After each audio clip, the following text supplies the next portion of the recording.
Vamos iniciar então. Boa noite a todos. Meu nome é Andressa Figueiredo, sou assessora de comunicação do CRMP Tocantins e hoje serei a mestre de cerimônias do Seminário de Orientação Profissional com o tema A atuação do médico veterinário na vigilância epidemiológica. O objetivo do evento é promover a difusão de conhecimento sobre temas tão importantes para médicos veterinários que atuam nesta área, né, de vigilância epidemiológica ou que têm intenção de atuar e precisam estar atualizados quanto às mudanças. Informamos que no decorrer das palestras, os participantes podem registrar suas dúvidas no chat, que responderemos ao final das palestras. Este momento será mediado pelo Dr. Felipe Carrilho, assessor técnico do CRMP Tocantins. Para a abertura do evento, vamos convidar a médica veterinária e presidente do CRMV Tocantins, doutora Márcia Helena da Fonseca. É com a senhora, doutora Márcia. Boa noite a todos. É uma satisfação estar aqui presente, né? Temos aqui muitos participantes hoje, aqui nesse momento 31. É muito importante essa troca de experiência e de conhecimento, né, pelos palestrantes aqui que estão neste momento, que vão passar todo o conhecimento, passar dúvidas que vocês tenham para que possam ser tiradas. Então, o seminário de orientação técnica, profissional, ele vem no sentido de nortear, né, a vida profissional, inicial profissional de cada um em alguns temas. E com isso, claro, né, o aperfeiçoamento, tudo tem que ser contínuo. E as palestrantes aqui presentes, os palestrantes, né, que temos também o Dr. Felipe, e são pessoas de altíssimo gabarito, de altíssima competência e dedicação nas suas atribuições. Agradeço imensamente a participação de vocês. Não poderia deixar aqui de citar, né, o nosso conselheiro Joeliton, que está aqui presente, um grande companheiro, uma grande pessoa que está sempre nos auxiliando. E o Conselho de Medicina Veterinária e Zootecnia é a casa de vocês, né? Estão todos convidados para estarem aqui, participarem das nossas ações. Temos muito a contribuir com a categoria e também receber sugestões, críticas construtivas e tudo o que for. Né? Doutor Joel, dá uma boa noite aí para o pessoal. O senhor está aí? Boa noite, pessoal. Muito obrigado, doutora.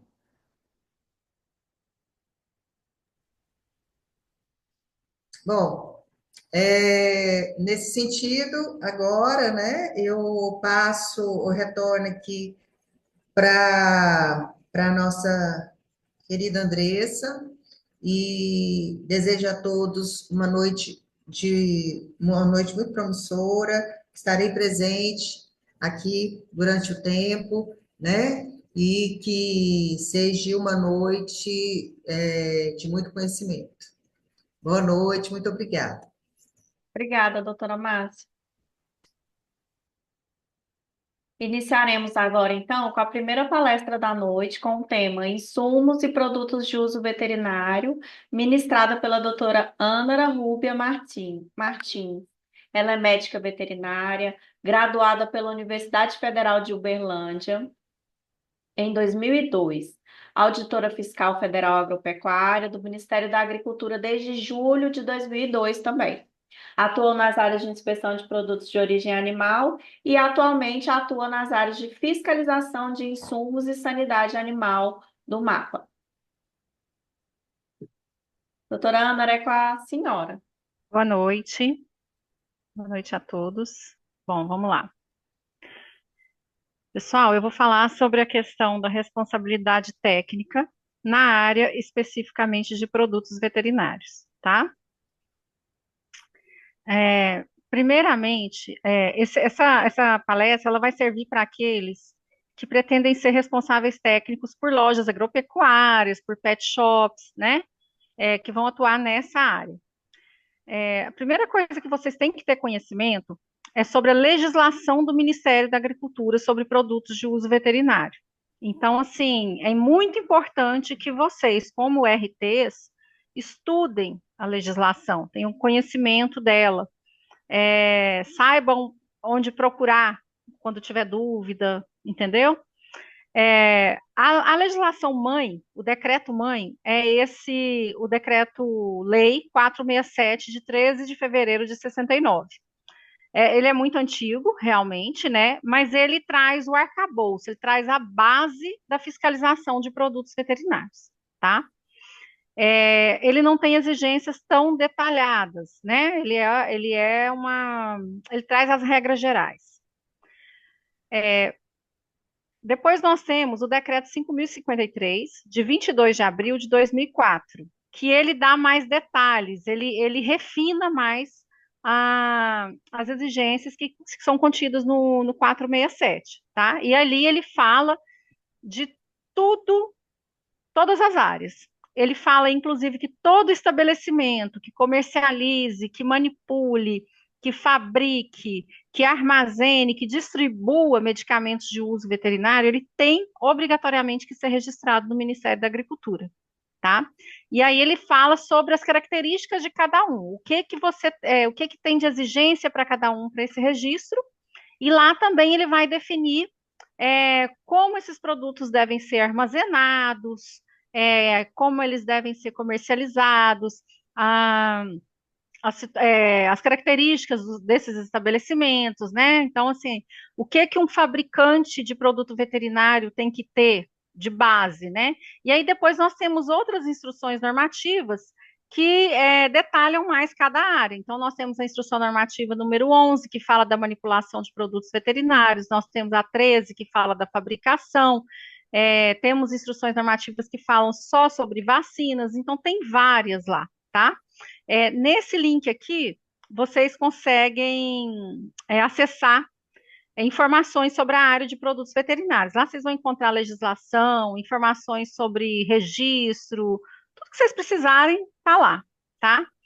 Hoje nós vamos falar especificamente de uma instrução normativa, que é a 35, de setembro de 2017, que ela rege a parte de produtos veterinários de uso controlado. Ela define as normas para esses produtos veterinários, tá? E só lembrando que, assim, o decreto 5.053, ele está em vias de acabar, tá? A gente já está com um novo decreto que está para ser publicado. A gente não tem uma data ainda, mas com certeza vai haver uma renovação dessa legislação, tá? Então, além do conhecimento da legislação, que é o que vai servir de base para vocês, vamos falar das funções do responsável técnico na área de produtos veterinários. O que o responsável técnico tem que fazer, tá? Quando ele aceita ser responsável por uma loja. Lembrando que, eu acho que o Felipe vai falar dessa parte, isso é uma coisa muito séria, tá? Quando você entra e assume essa função de responsável técnico, você está assumindo uma responsabilidade. A responsabilidade de dizer que aquele estabelecimento está cumprindo as normas, né, perante a fiscalização. E é muito importante vocês terem ciência disso, para não aceitar ser responsável técnico e não cumprir com a sua função, tá? Porque você pode responder por isso. Então, é importante vocês terem conhecimento. Quais são as funções do responsável técnico? Orientar e zelar pelos aspectos técnicos sanitários, garantindo a qualidade e a segurança dos serviços ofertados. Então, quem vai garantir a qualidade daquele serviço? Quem vai garantir que aquela loja de produto agropecuário não está comercializando produto clandestino? Vocês, tá? Ou que ela não comercializa produto com data de validade vencida? Vocês, tá? Então, vocês vão ter a função de orientar o responsável pelo estabelecimento sobre a legislação de produtos de uso veterinário, a forma de conservação e o uso desses produtos, tá? Vocês têm uma função lá dentro muito importante de orientação. Vocês têm que verificar se o estabelecimento está cumprindo o que consta na legislação, verificar se esses produtos estão com uma conservação adequada. Então, por exemplo, se o estabelecimento comercializa vacinas, se essas vacinas estão com conservação adequada, na temperatura adequada, se os medicamentos estão armazenados de forma adequada, observar a data de validade dos medicamentos. Olha, isso aqui está próximo de vencer, vamos olhar essa parte, entendeu? Fazer o controle também dos medicamentos e vacinas sujeitos a controle especial, tá? E isso eu acho que é uma das partes mais importantes desse trabalho. E o que fala o decreto 467 de 69? Ele dispõe sobre a fiscalização dos produtos de uso veterinário, dos estabelecimentos que fabricam e dá outras providências, tá? Então, é estabelecida a obrigatoriedade da fiscalização da indústria, do comércio, do emprego de produtos veterinários em todo o território brasileiro. Todos os produtos de uso veterinário elaborados no país ou importados, e também os estabelecimentos que os fabricam, que fracionem, que comercializem, armazenem, enfim, produtos de natureza biológica e outros produtos que necessitem de cuidados especiais, eles ficam obrigados a ter registro no Ministério da Agricultura, tá? O que quer dizer isso? A gente teve um outro decreto que surgiu, que alterou o decreto 5.053, que foi o 8840, de 2016. Ele definiu o que são produtos que necessitam de cuidados especiais. Então, hoje, o estabelecimento que quer comercializar antibiótico, antiparasitário, qualquer tipo de medicamento, ele tem que ter registro, tá?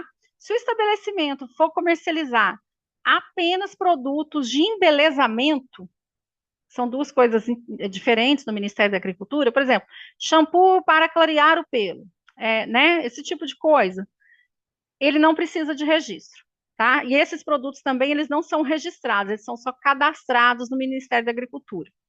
Por que foi feita essa alteração? A gente começou a ter muita comercialização desses produtos em supermercados. Aí ficou aquela coisa, nossa, nós vamos ter que registrar todos os supermercados, né? É um universo muito grande, né? Muito complicado você registrar, fiscalizar tudo isso. Então ficou definido o seguinte: o supermercado pode comercializar sem registro produtos de embelezamento, puro e simples, tá? O que é um produto? O que diferencia um produto de embelezamento de um produto medicamentoso? Ter essa indicação medicamentosa, tá? Por exemplo, um shampoo. Você pode ter um shampoo antipulgas, ele é um medicamento, e ter um shampoo para deixar os pelos macios. E esse é um produto de embelezamento. Se ele não tiver nenhuma indicação medicinal, ele não é um medicamento, tá? Não é considerado um medicamento. Isso vale para sabonete, para talco, para tudo. No artigo 8º, o decreto 467, ele fala da responsabilidade técnica, né? Ele estabelece essa questão da responsabilidade técnica e ela vai caber ao veterinário, ao farmacêutico ou ao químico, dependendo do tipo de produto e do tipo de estabelecimento, tá? Os estabelecimentos de que fala esse regulamento, para ser registrados, eles deverão possuir um responsável técnico com qualificação comprovada pelo Ministério da Agricultura, tá? E legalmente registrado no órgão de fiscalização do exercício profissional. O que significa que nós só podemos registrar estabelecimentos que tenham um responsável técnico, no caso do comércio, um médico veterinário, e que esse médico veterinário esteja inscrito no CRMV, tá? A responsabilidade técnica de cada estabelecimento tem que atender os seguintes requisitos. Se for um estabelecimento fabricante de produto biológico, vai ser exigida única e exclusivamente a responsabilidade técnica do médico veterinário. Se for um estabelecimento que apenas comercialize, distribua o produto acabado, também é a responsabilidade técnica do médico veterinário. No caso de estabelecimento fabricante, manipulador ou fracionador de produto farmacêutico, será exigida a responsabilidade técnica do médico veterinário ou do farmacêutico. Pode ser qualquer um dos dois, tá?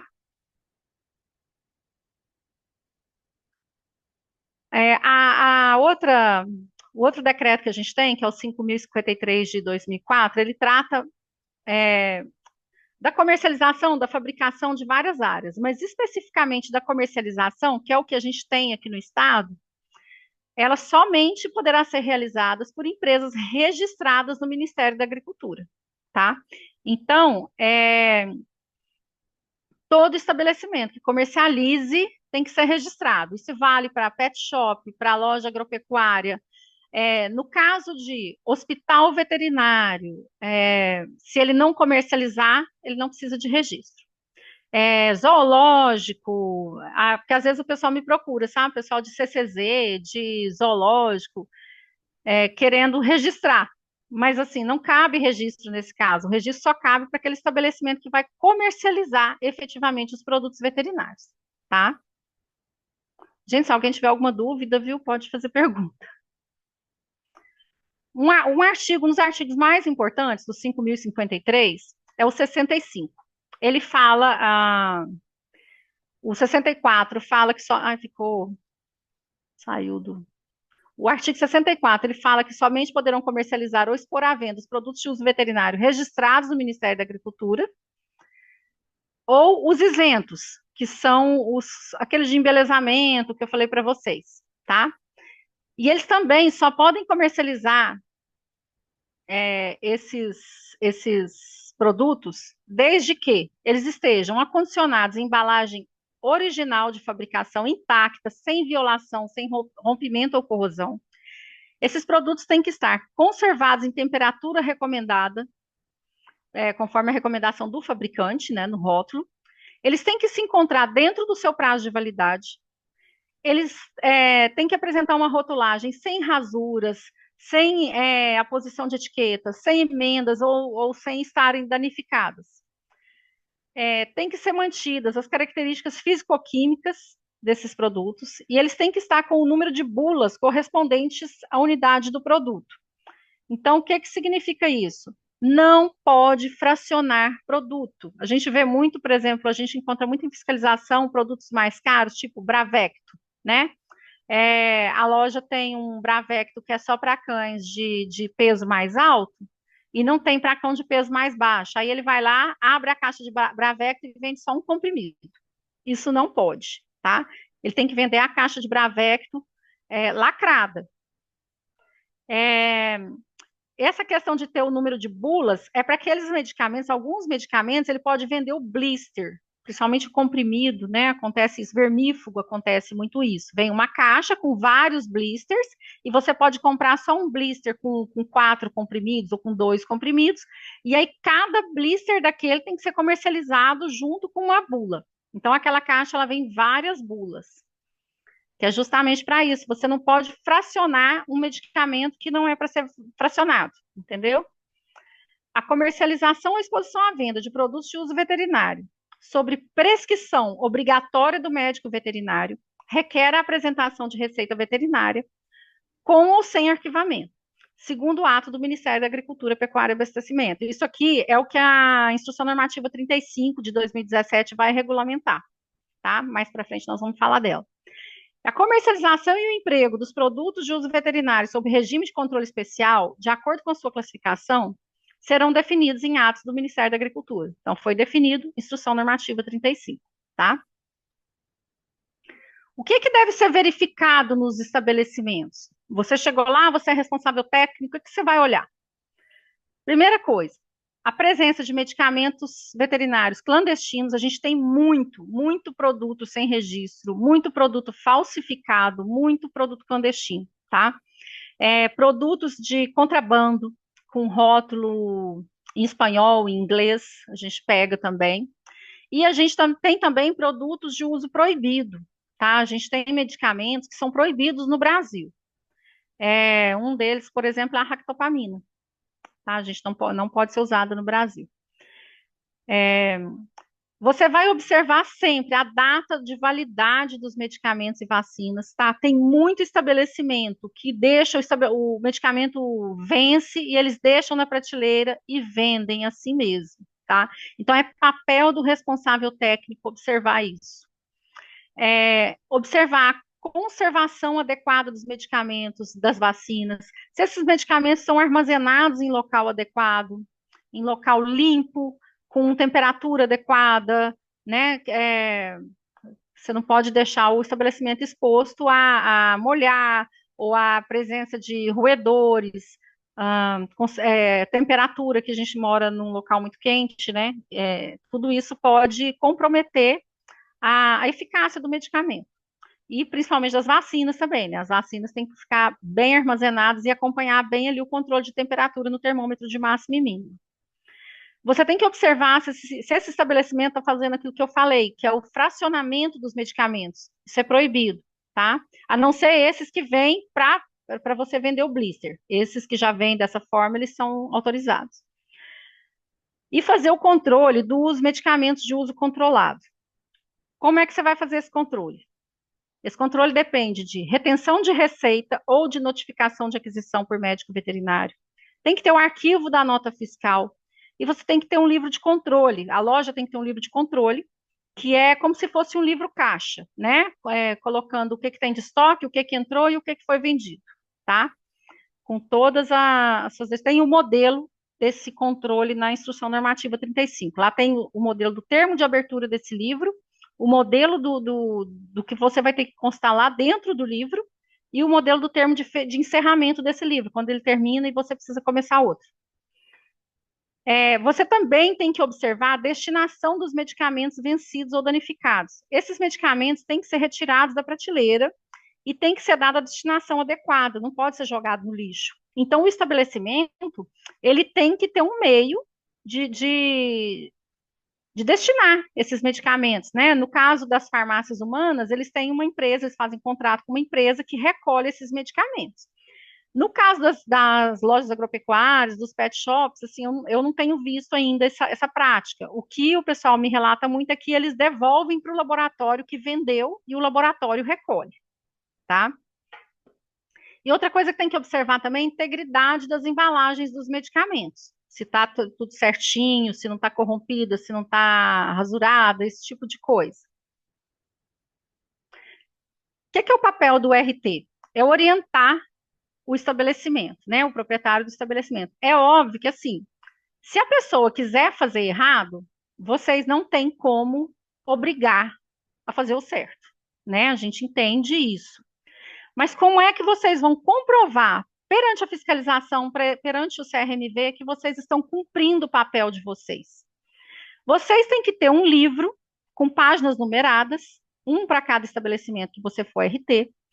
Nesse livro, todos os dias que você for no estabelecimento, você vai verificar todas aquelas situações que eu falei antes, né? E se você, vamos supor que você encontrou medicamentos vencidos na prateleira, você vai escrever lá naquele livro, que hoje foram encontrados os medicamentos tais, tais, tais, descreve lá quais medicamentos, a quantidade, a data de validade, informa que estão vencidos, né? E que deve ser feita a retirada desses medicamentos da prateleira, porque eles não podem ser comercializados. Coloca a data, você assina e pede para o proprietário ou para o gerente assinar dando ciência. Por que isso, gente? O que acontece? Isso é obrigação do responsável técnico, né? Uma forma de você comprovar que você fez o seu papel de orientar o estabelecimento.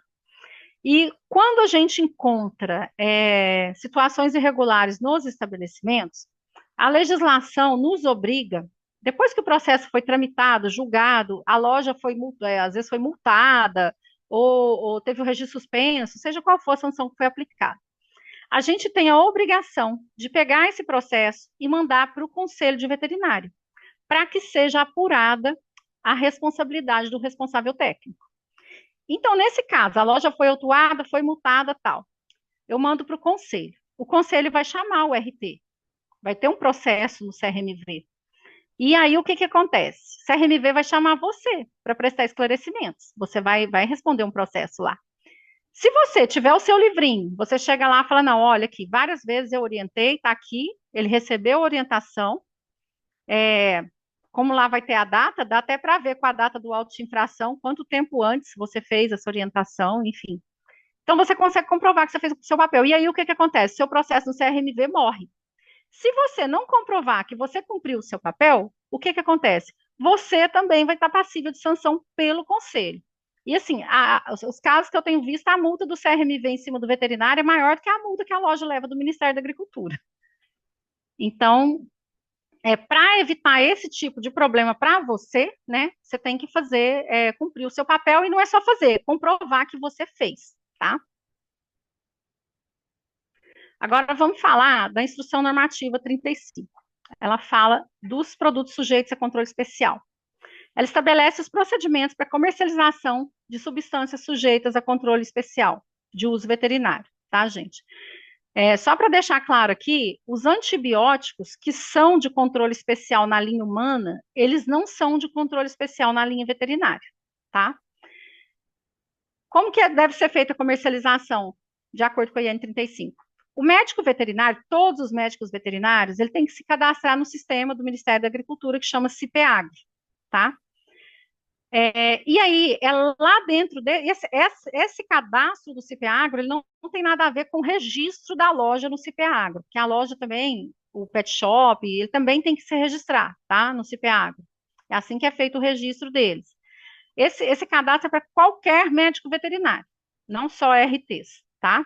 Qualquer médico veterinário tem que estar cadastrado. Por quê? Ele vai entrar no sistema e ele só pode emitir receituário de produto veterinário de uso controlado dentro desse sistema, tá? Ele não pode emitir fora. Ele vai entrar lá e lá ele vai conseguir emitir dois tipos de documentos: o receituário e a notificação de aquisição por médico veterinário. Mais para frente eu vou explicar a diferença. A comercialização desses produtos, ela somente poderá ser realizada mediante retenção da notificação de receita ou notificação de aquisição por médico veterinário. E a propaganda desses produtos de uso veterinário, que são controlados, que têm substâncias sujeitas a controle especial, ela só é permitida em revistas e publicações técnico-científicas, que são de circulação restrita entre médicos veterinários. A gente não faz propaganda desse tipo de produto em revistas comuns para o cidadão que não é veterinário ter acesso, tá? Como que deve ser feito? Aqui, ó, a própria instrução normativa fala: os estabelecimentos expostos no parágrafo do artigo 1º devem manter, para fins de fiscalização e controle dos estoques, de acordo com a sua atividade, um livro de registro específico, conforme modelo de livro de registro de estoque de substâncias sujeitas a controle especial, e produtos de uso veterinário que as contenham, tá? Então, lá no anexo da instrução normativa, você vai encontrar todos os modelos e você vai encontrar também a lista de substâncias que são de controle especial. Lá não tem o nome comercial, lá tem o princípio ativo de cada estabelecimento. Cada grupo de substâncias está num determinado grupo, tá? Vocês vão ver aqui a lista. Você tem que ter um livro para cada grupo, tá? E esses estabelecimentos também, a cada 6 meses, eles têm que enviar ao Ministério da Agricultura, que no caso agora a gente está passando isso para a DAPEC, então eles vão entregar esse relatório para a DAPEC. A cada 6 meses, o relatório de comercialização desses produtos. Eles têm que entregar, tem o modelo desse relatório também lá na instrução normativa. A cada 6 meses eles têm que encaminhar para a gente esse relatório, e o responsável por fazer esse relatório e por cuidar desse livro de registro, de controle, é o RT, tá? Inclusive, esse relatório ele deve ser assinado pelo RT do estabelecimento. Essa é a lista. Olha só, a gente tem a lista, as substâncias A1, que são substâncias entorpecentes, A2 são substâncias entorpecentes que são permitidas somente em concentrações especiais, né?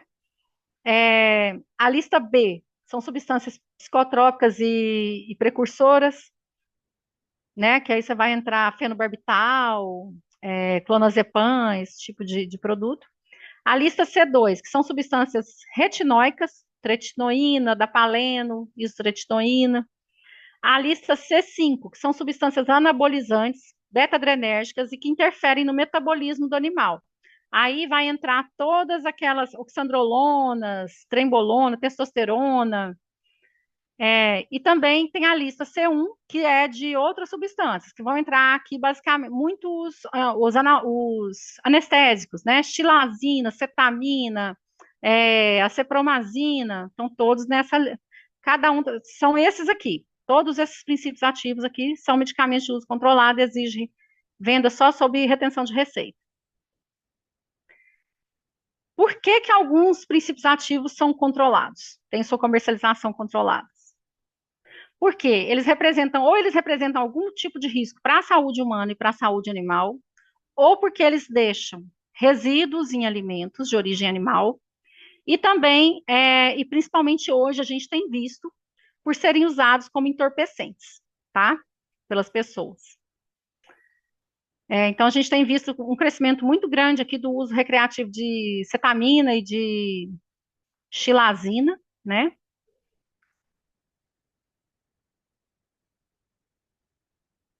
É o que mais a gente vê, assim, esses dias mesmo teve uma grande apreensão de cetamina para uso, xilazina também, uso recreativo.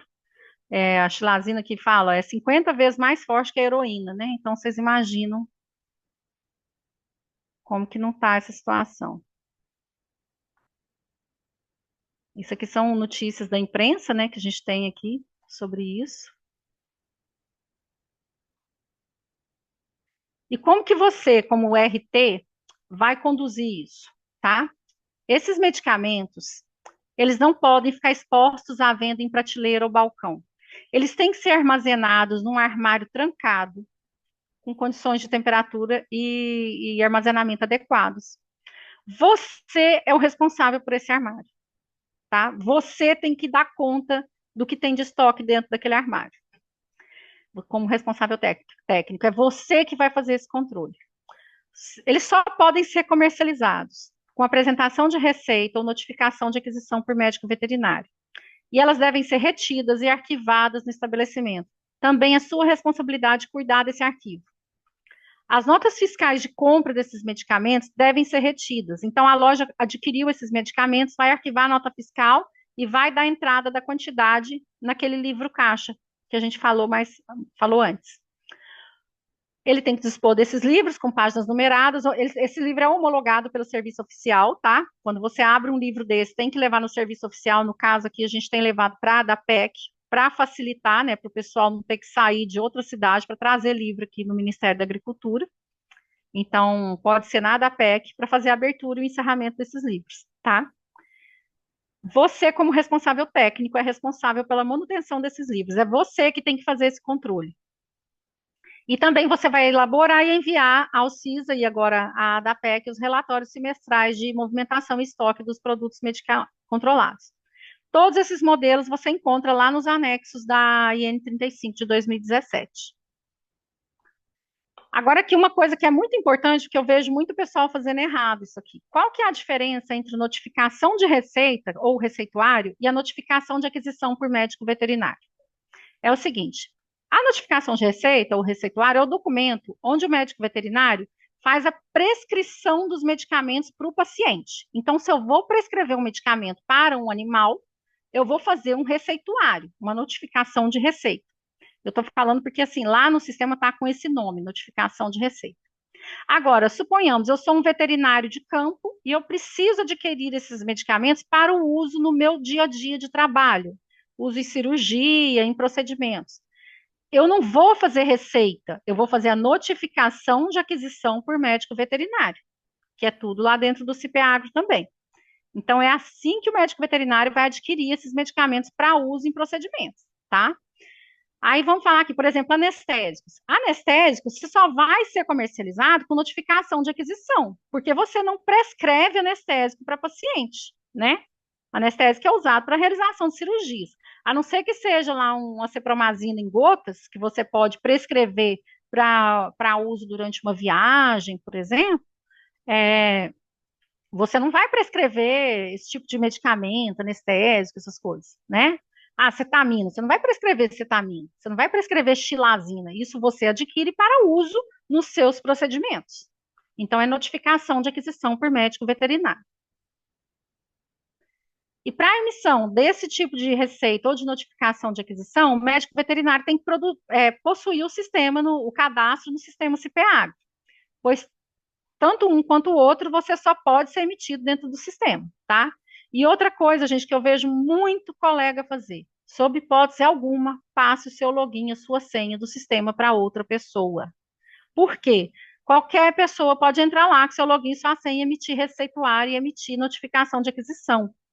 E a gente tem casos, assim, de colegas entrando em situações complicadas, porque a pessoa vendeu o receituário dele, porque a pessoa passa o receituário para alguém comprar esse tipo de medicamento para revender, né?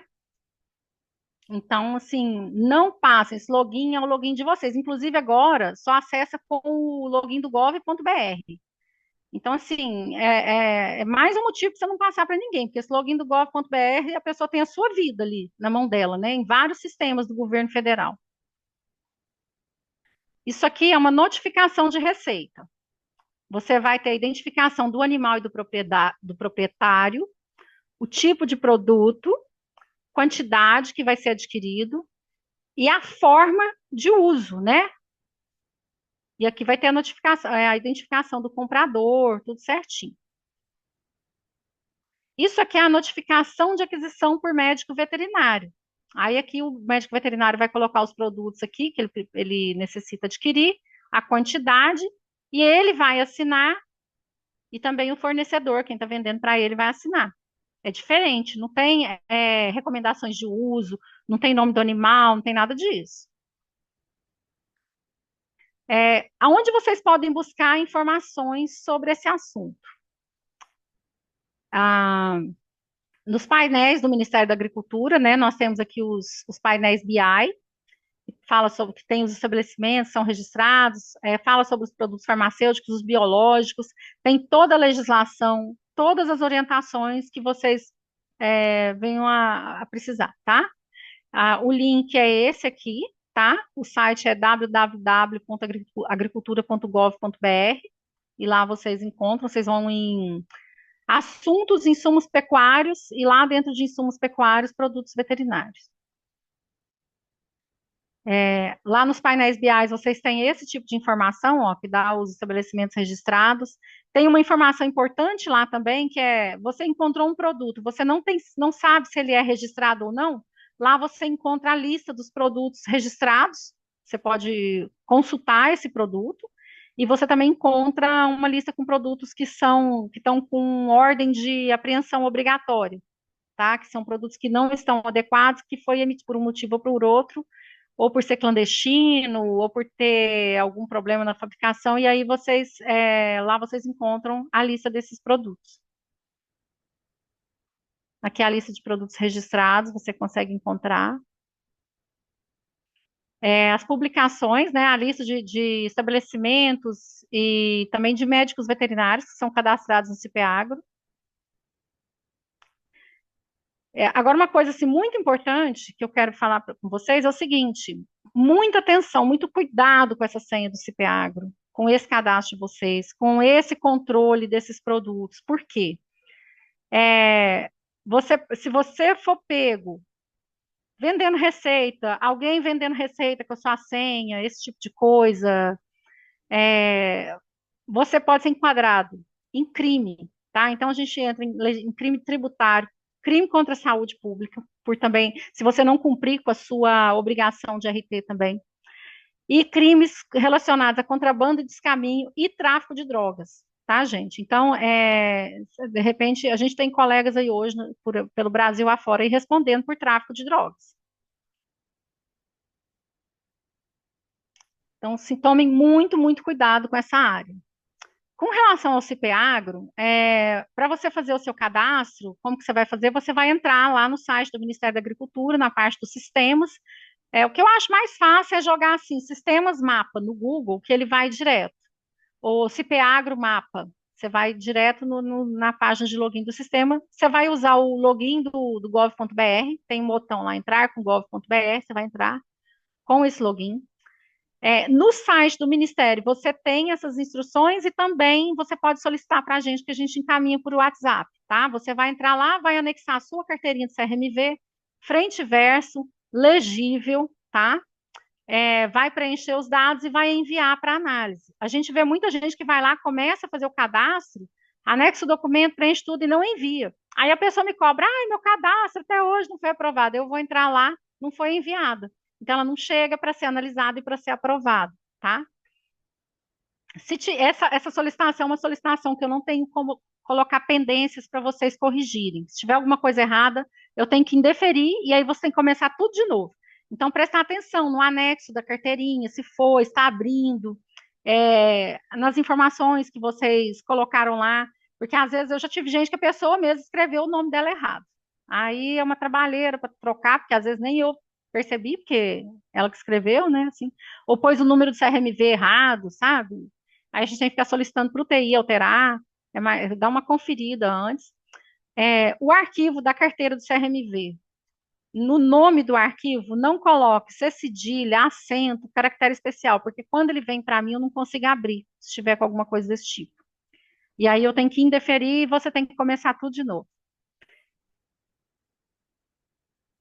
E é isso, basicamente.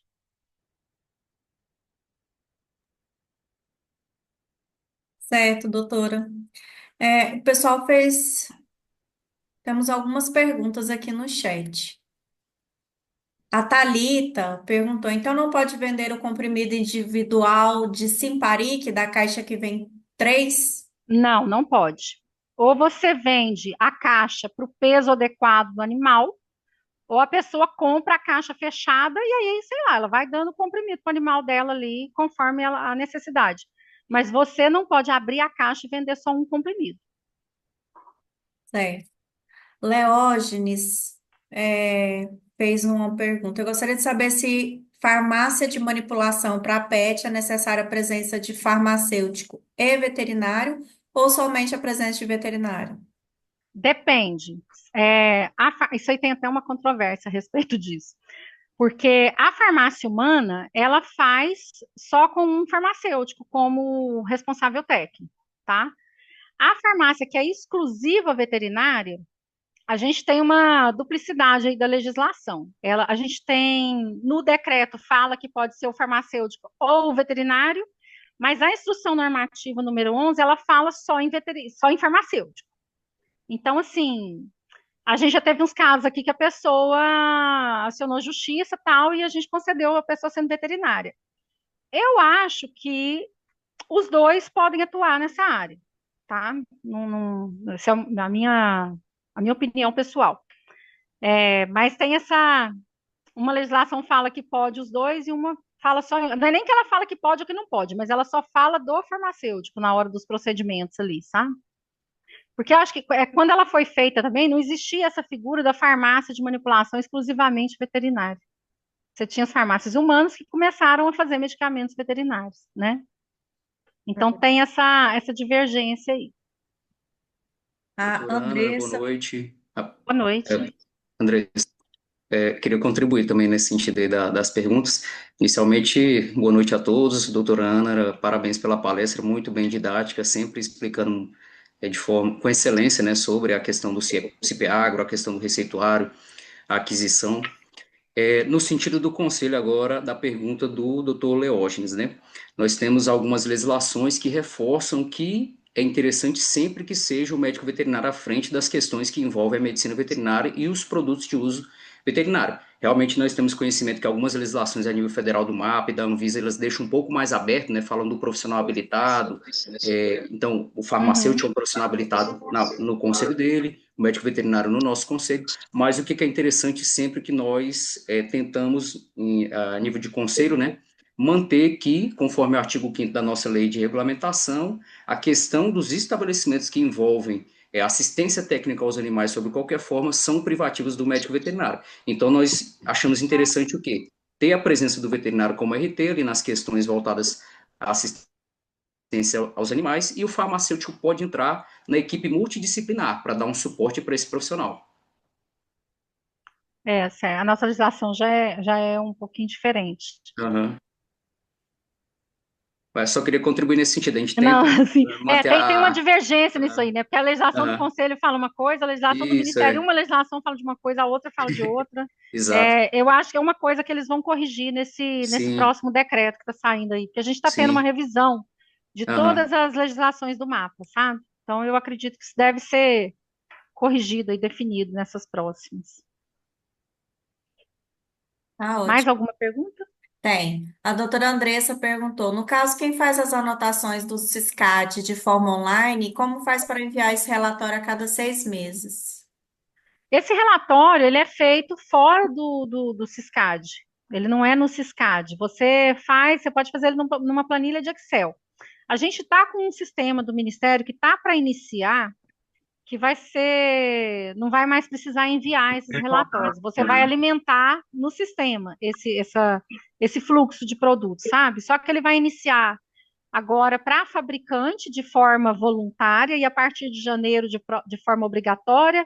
E aí nós vamos inserir os fabricantes, depois os manipuladores, e o último é o comércio, porque o comércio realmente é uma quantidade muito maior de estabelecimento e é mais complicado, mais trabalhoso, né, para você inserir qualquer tipo de sistema. O pessoal geralmente tem mais dificuldade em mexer com sistemas e tal, você tem que dar uma assistência melhor para o comércio, assim, de orientação.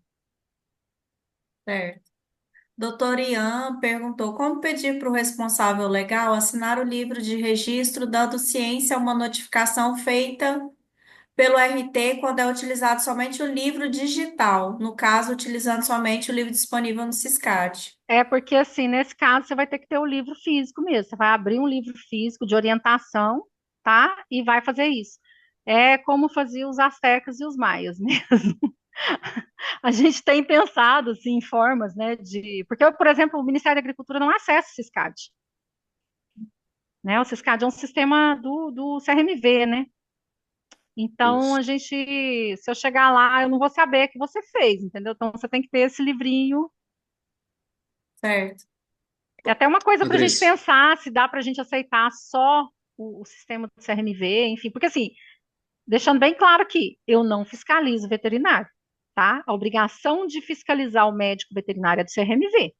O que a gente faz é notificar o CRMV para o CRMV agir, atuar nessa área.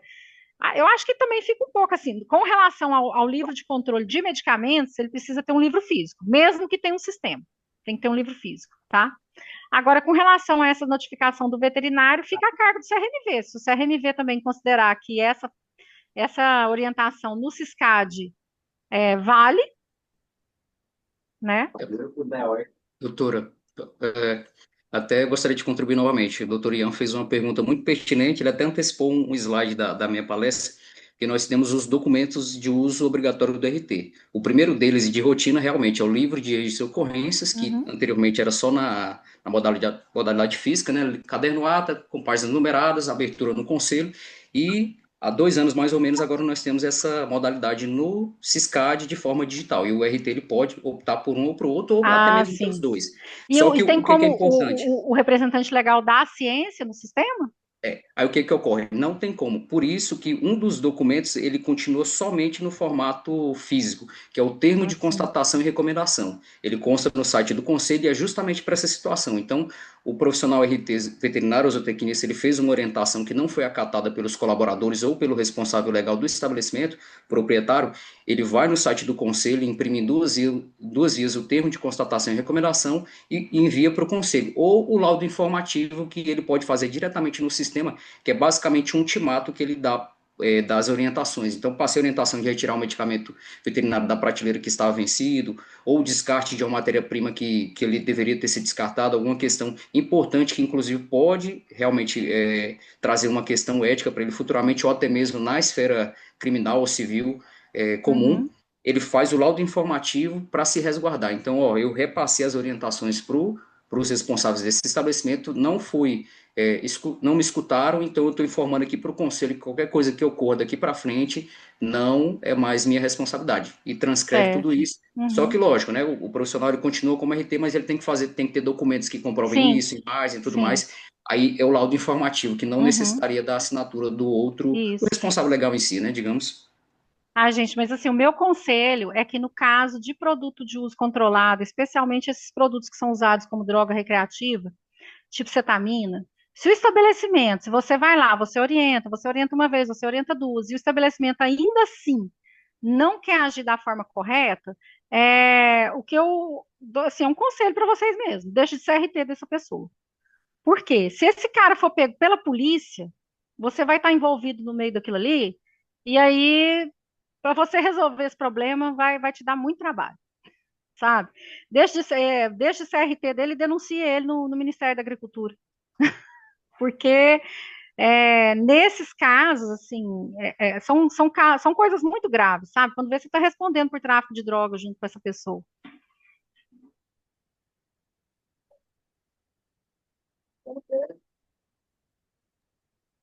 Tem mais alguma pergunta? Bem, doutor Ian perguntou se o hospital veterinário não vende produtos controlados, só faz a aquisição para uso intra-hospitalar. Também é necessária a confecção do relatório para o mapa ADAPEC? Não, nesse caso, quem vai fornecer o relatório é quem vende para ele, porque ele não comercializa, né? Inclusive, o hospital veterinário, ele vai adquirir esses produtos com o alvará dele. Lá consta o tipo de atividade que ele não comercializa, né? Se ele não tem uma lojinha lá dentro, uma farmacinha que comercializa, ele não precisa ter registro com a gente, ele vai adquirir junto ao distribuidor, junto ao fabricante, com o alvará.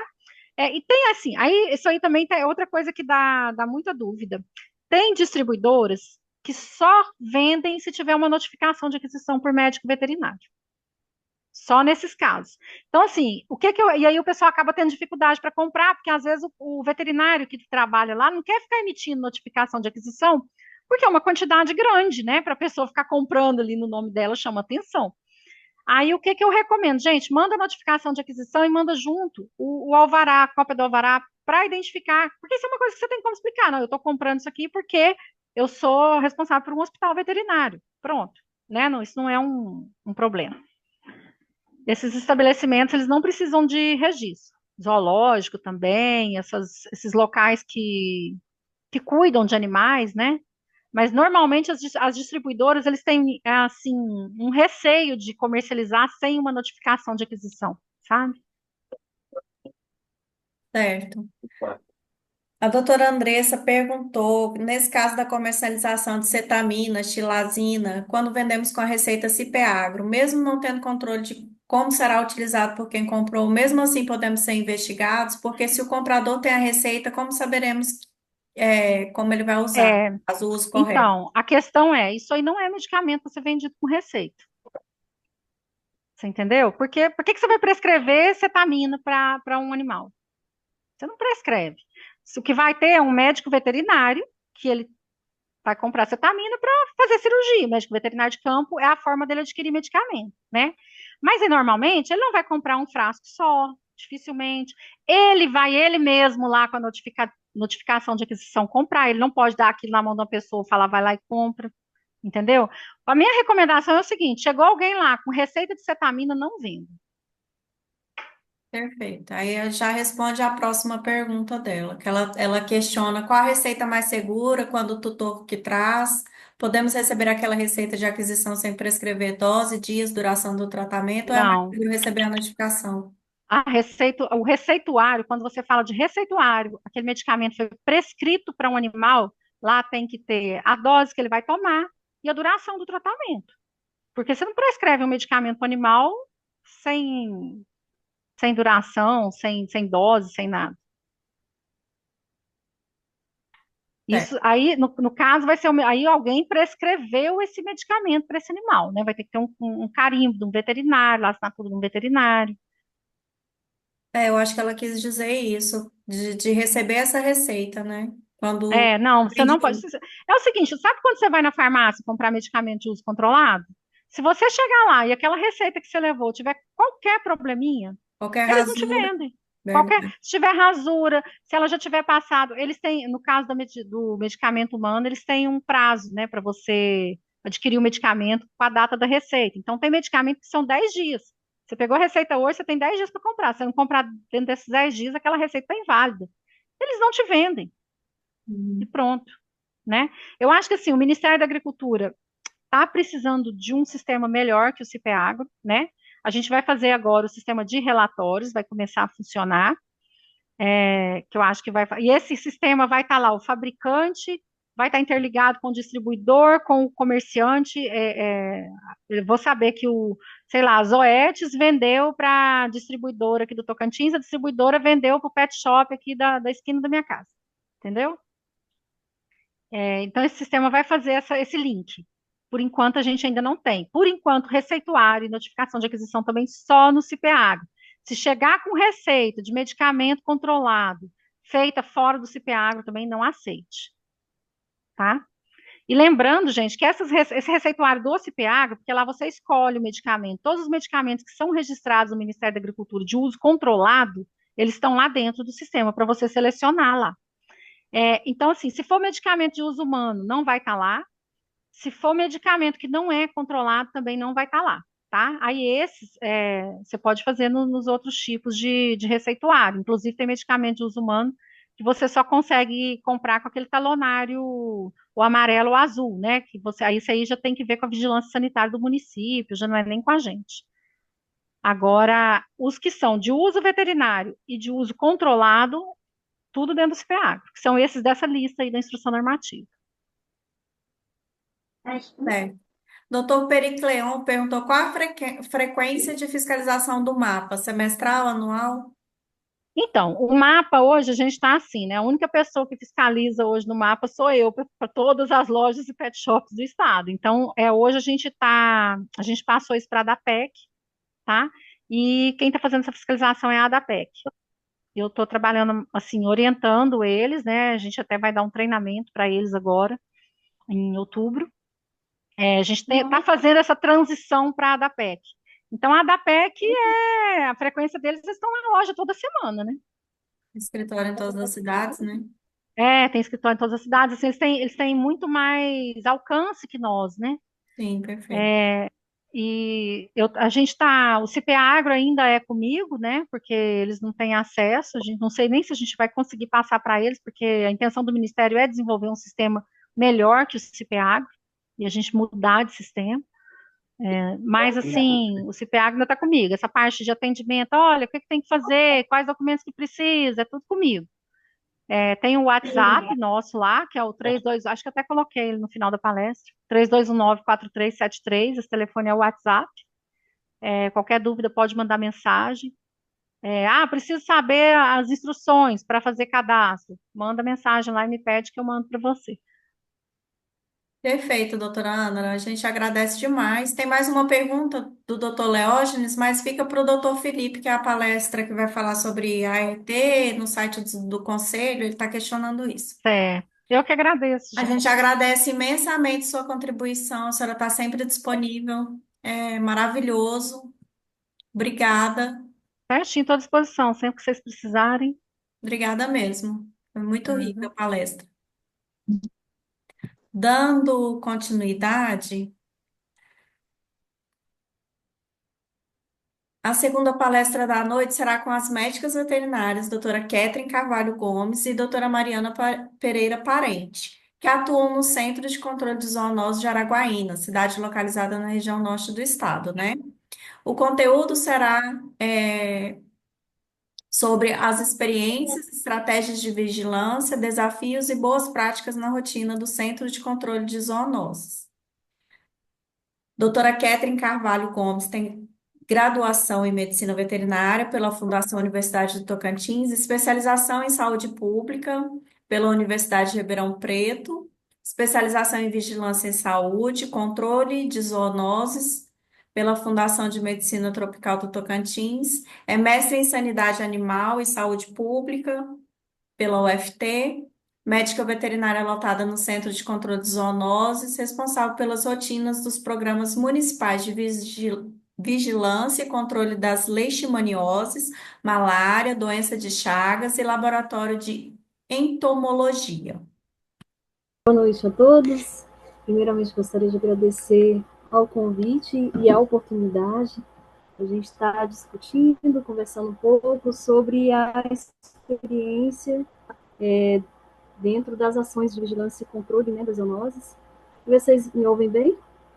Sim, estamos ouvindo bem. Então, vamos lá.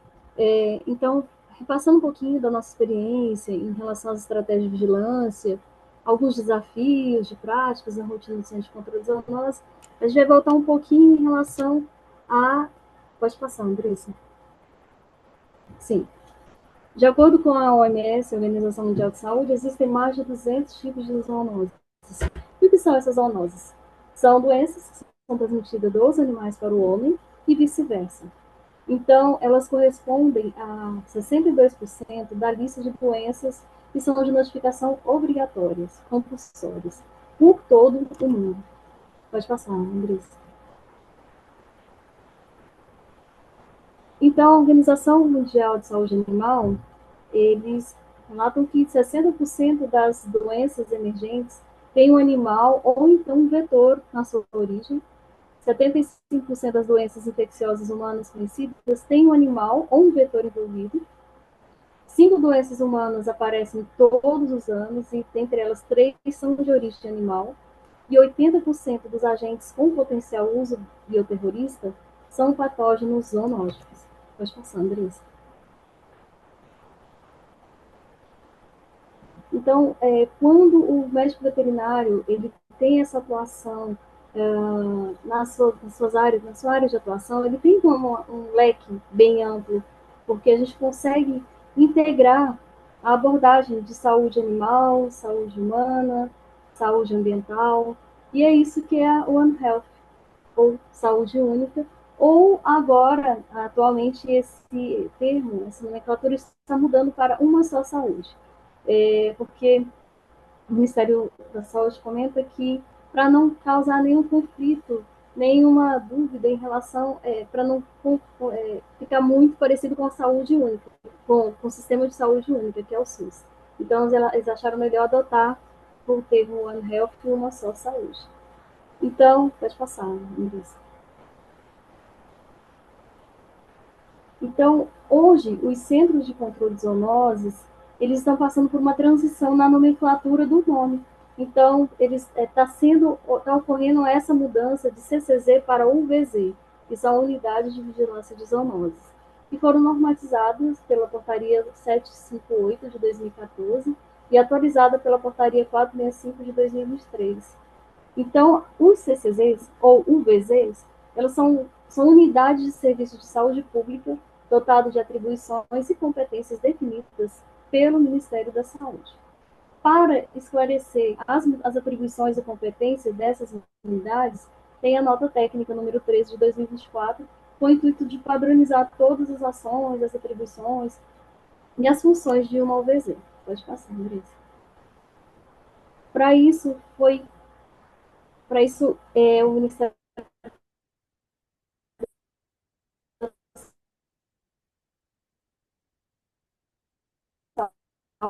Saúde.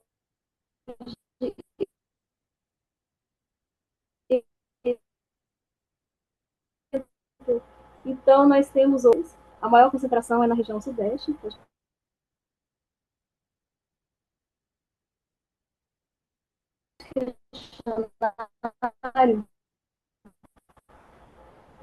Eles queriam saber, não, eles queriam saber aonde. Seu áudio está falhando, doutora Catherine. Aonde esses CCZs estavam localizados.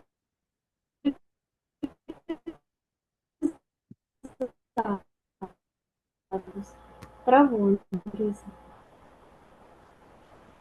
Sim, pode passar. Tá me ouvindo? É que o seu áudio estava falhando. Acho que a senhora Tá me vai ter que ouvindo? repetir essa última parte. Ele falhou muito, Do mapa? cortou. O do mapa? Isso. Tá, agora estão me ouvindo bem? Agora sim. Sim. Então, o Ministério da Saúde, ele repassou um questionário a nível nacional, direcionando para todas as UVZs do Brasil, com o intuito de conhecer melhor, a padronizar, e conhecer qual é a estrutura, as funções dos CCZs a nível do Brasil. Então, hoje, nós temos 287, mais ou menos, a média de CCZs, e eles estão concentrados, a grande parte, na região sudeste. Pode passar. E eles também queriam entender aonde estavam funcionando essas unidades. Então, essa área de atuação, a grande parte delas se desenvolvem dentro de um setor de vigilância em saúde no município, outros dentro da vigilância epidemiológica, em seguida, na vigilância ambiental, uma parte delas na vigilância sanitária, Outros CCZs, eles tinham como atribuição dentro de bem-estar animal. Alguns questionários chegaram com as respostas inconsistentes e outras ações de centro de controle de zoonoses ocorriam nas ações básicas de saúde. Pode passar. A nível de Tocantins, nós temos 6 UVZs, ou CCZs, o Jaraguaína, que é onde eu atuo, foi inaugurado em 1999. Temos outro em Polipinas, Guaraí, Palmas, Porto e Gurupi. Pode passar. Travou, Andrés. Isso. Do organograma de funcionamento, nós estamos vinculados diretamente ao Ministério da Saúde, em seguida à Secretaria Estadual de Saúde, e dentro do município, nós estamos vinculados à Secretaria Municipal de Saúde, e dentre os setores de superintendência, nós estamos ligados diretamente ao Superintendente de Vigilância em Saúde. Dentro dessa superintendência, nós temos outros setores afins, que é a vigilância epidemiológica, vigilância sanitária, vigilância em saúde ambiental, Centro de Referência em Saúde do Trabalhador, o Centro de Castração e o Sistema de Informação e Vigilância em Saúde. E então, nossa estrutura física, o Centro de Controle de Zoonoses. Pode passar. Para dar uma melhor distribuição dessas atividades, a organização de serviço, o Ministério da Saúde ele fez uma subdivisão das zoonoses de relevância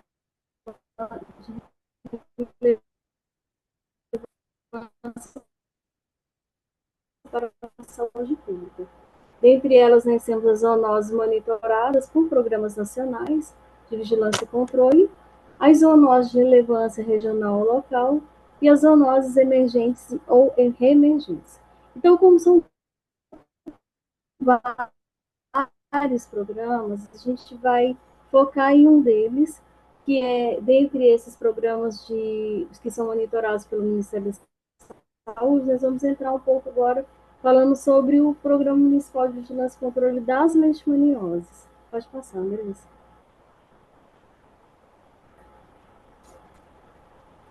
Andressa? Isso, pode passar. Na nota técnica? Então, em relação a esse programa Isso, da nota técnica, isso mesmo. Em relação ao Programa de Vigilância e Controle das Leishmanioses, nós temos a nota técnica 2 de 2008, aonde define a legislação vigente para as ações dessa doença, dessas zoonoses. Pode passar. Pode passar, Andressa. Tá travando aqui para mim. Pois é, acho que a internet está... Porque a Isso. sua fala está Então, travando também. Tá travando muito? Um pouquinho. Então, nós temos a portaria interministerial de 2008, onde proíbe, então, o uso de medicamentos de uso veterinário, de uso humano para animais. Nós temos, em seguida, a nota técnica, que esclarece onde foi liberado o miltefosina, o milteforam, para o tratamento da leishmaniose visceral em cães.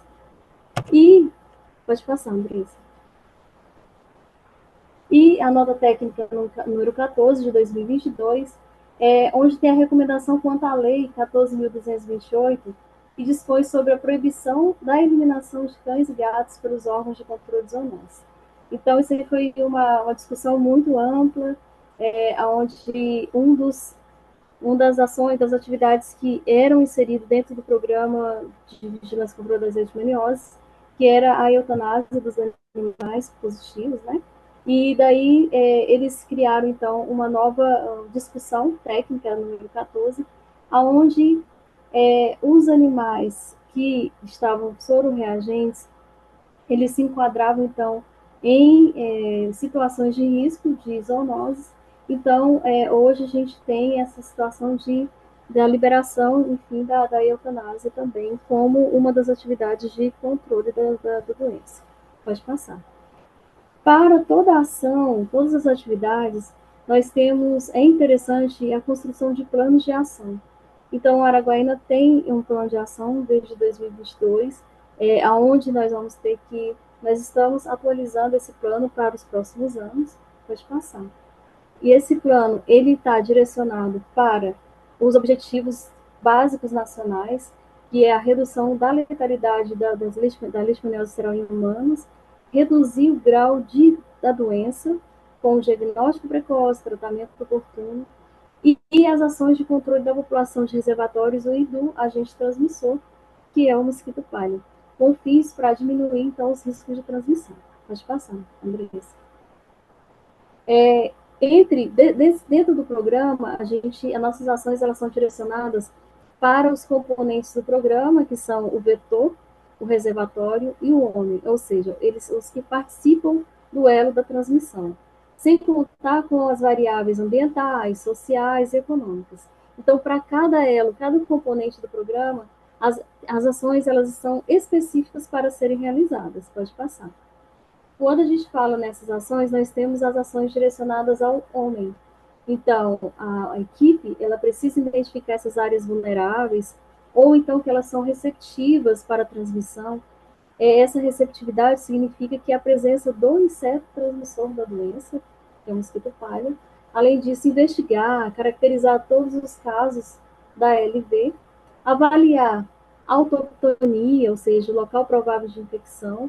Então, para a gente confirmar se um caso, um caso confirmado, ele realmente contraiu a doença no local da residência, a gente faz uma investigação a fundo e sempre perguntando onde ele viajou nos últimos 30 dias, mais ou menos, para a gente ter uma noção do local provável da infecção.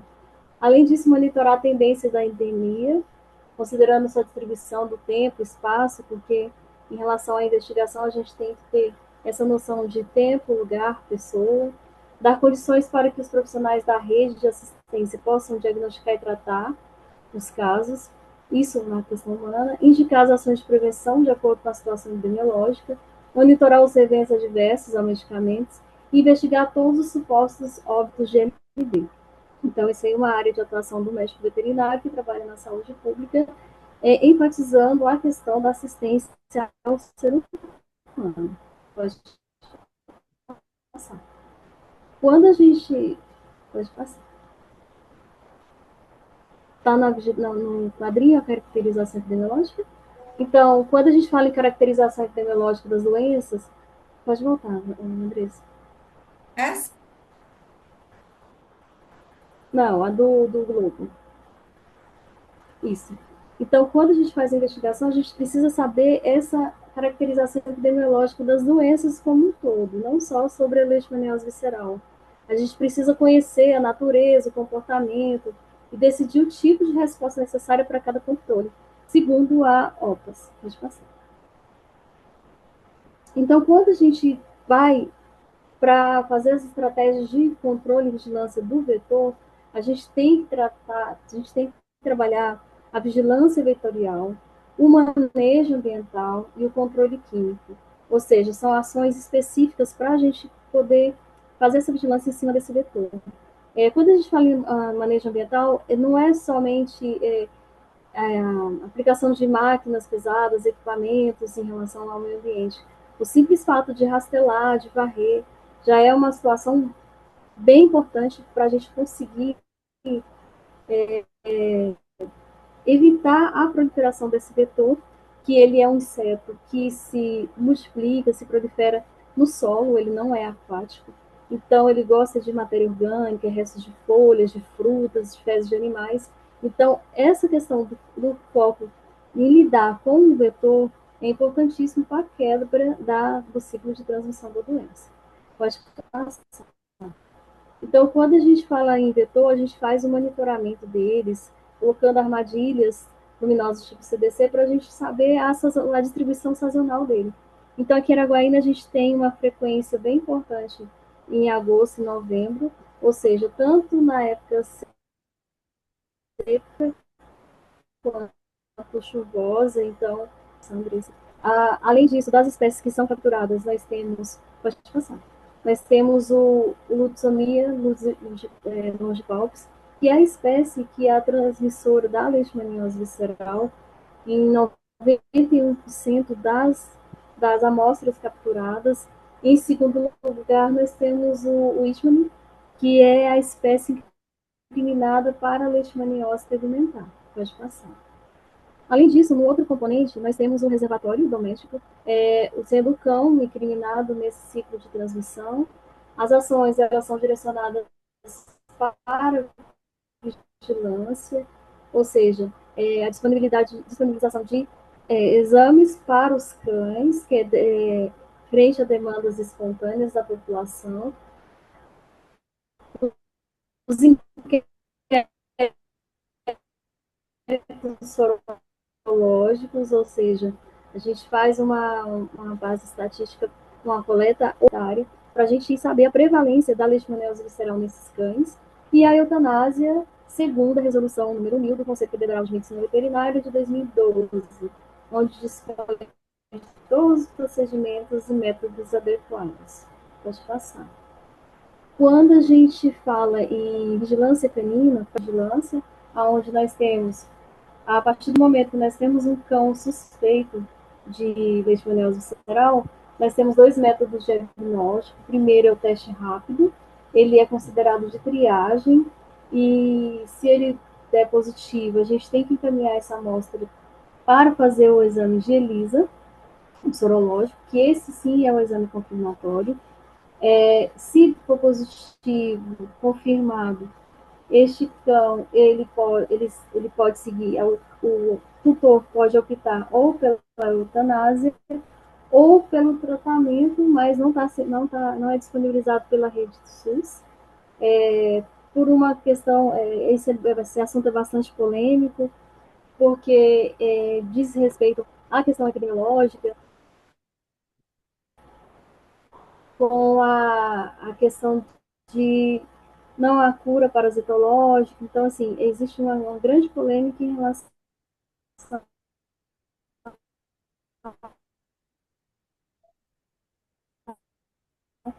a essa questão do tratamento dos animais. Pode passar. Alguns não passou, André.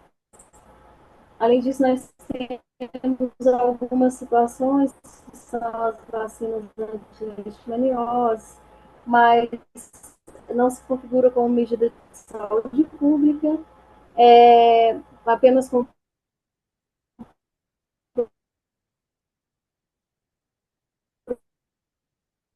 proteção individual, existe a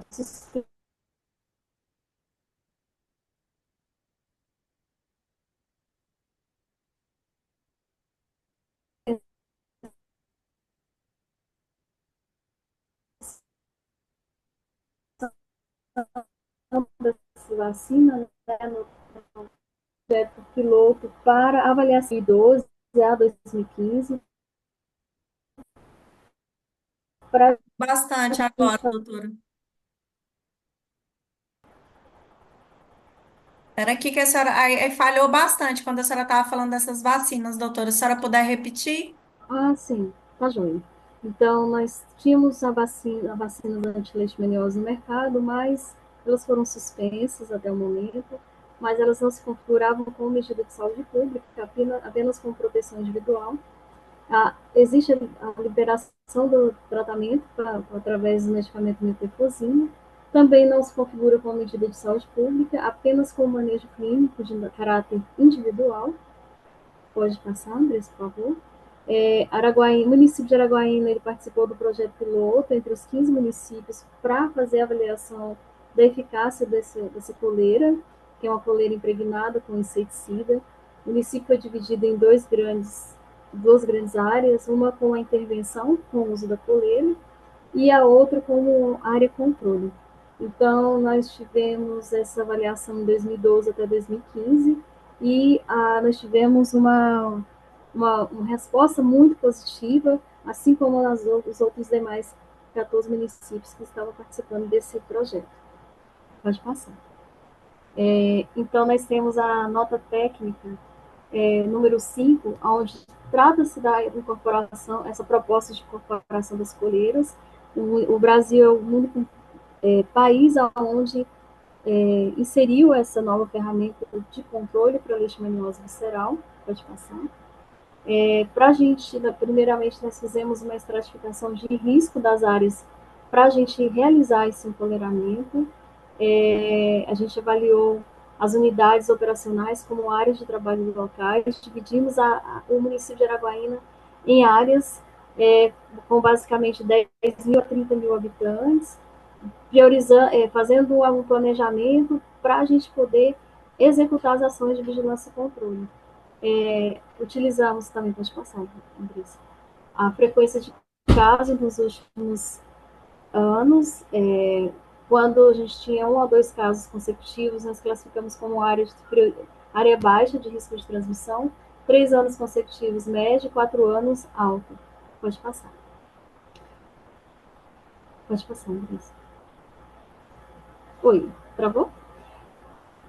Nós fizemos também um mapa de densidade de casos, onde essas áreas mais vermelhas, quentes, onde nós tínhamos uma maior concentração de casos, e essas áreas foram que nós priorizamos para a gente trabalhar com essa incorporação dessa coleira. Pode passar. Então, nessas áreas a gente trabalha não só o empoderamento, mas também a amostragem de amostra sanguínea para a gente fazer a avaliação da prevalência dos cães com a leishmaniose visceral. Pode passar. Além de um componente importantíssimo que todos os programas de vigilância e controle devem ter, essa integração com ações de educação em saúde e mobilização social. Isso é fundamental, porque a gente precisa repassar o conhecimento, as pessoas precisam conhecer para poder, então, ajudar em todo esse processo de controle mesmo da doença, porque é uma doença transmitida por um vetor, e este vetor, ele se multiplica em lixo, em matéria orgânica, então a participação da população é fundamental para a gente quebrar esse ciclo de transmissão. Então a gente lança algumas alternativas de falar em rádio, em reuniões de grupos religiosos, em pessoas aguardando atendimento em unidades básicas de saúde. A gente vai até a comunidade, em locais onde eles fazem um passeio ao ar livre, caminhadas. Então, isso tudo são algumas estratégias que a gente utiliza para ter acesso à população. Pode passar, Andressa. Além disso, nós temos também um projeto bem legal, que é as atividades em escolinhas da zona rural, onde a gente leva um teatrinho de fantoche, a gente faz uma dinâmica bem ativa com as crianças, para elas entenderem como que funciona o ciclo de transmissão, o que elas precisam fazer para evitar que elas adoeçam até mesmo os membros da família. Então, todos esses componentes, quando a gente fala em programas de vigilância e controle, todas as ações elas têm que ser direcionadas para todos os componentes do ciclo de transmissão, seja o reservatório, seja o susceptível, seja o agente transmissor, causador. Então, tudo isso é importante a gente traçar um planejamento, um plano de ação e fazer constantemente a avaliação dessas medidas de controle. Para aquelas que não estão funcionando, a gente tem que fazer uma intervenção imediata para evitar, então, a transmissão das doenças, principalmente as hormonais. Pode passar, Andrés. E, enfim, desculpe todo esse transtorno da queda de energia. Meu vídeo também travou, por isso que eu não estava mostrando a minha imagem, mas eu me coloco à disposição para dúvidas e questionamentos. Perfeito, doutora. Deixa eu abrir o chat aqui para ver as perguntas. Meu nome é Ian, eu moro aqui em Palmas mesmo, e eu queria saber um pouco melhor como que funciona a responsabilização do veterinário frente a assumir um caso de leishmaniose, né? Uma vez que a gente vai fazer o manejo clínico mesmo, farmacológico, e não é eutanásia. Então, essa questão de tratamento para leishmaniose visceral em cães é um assunto bastante polêmico.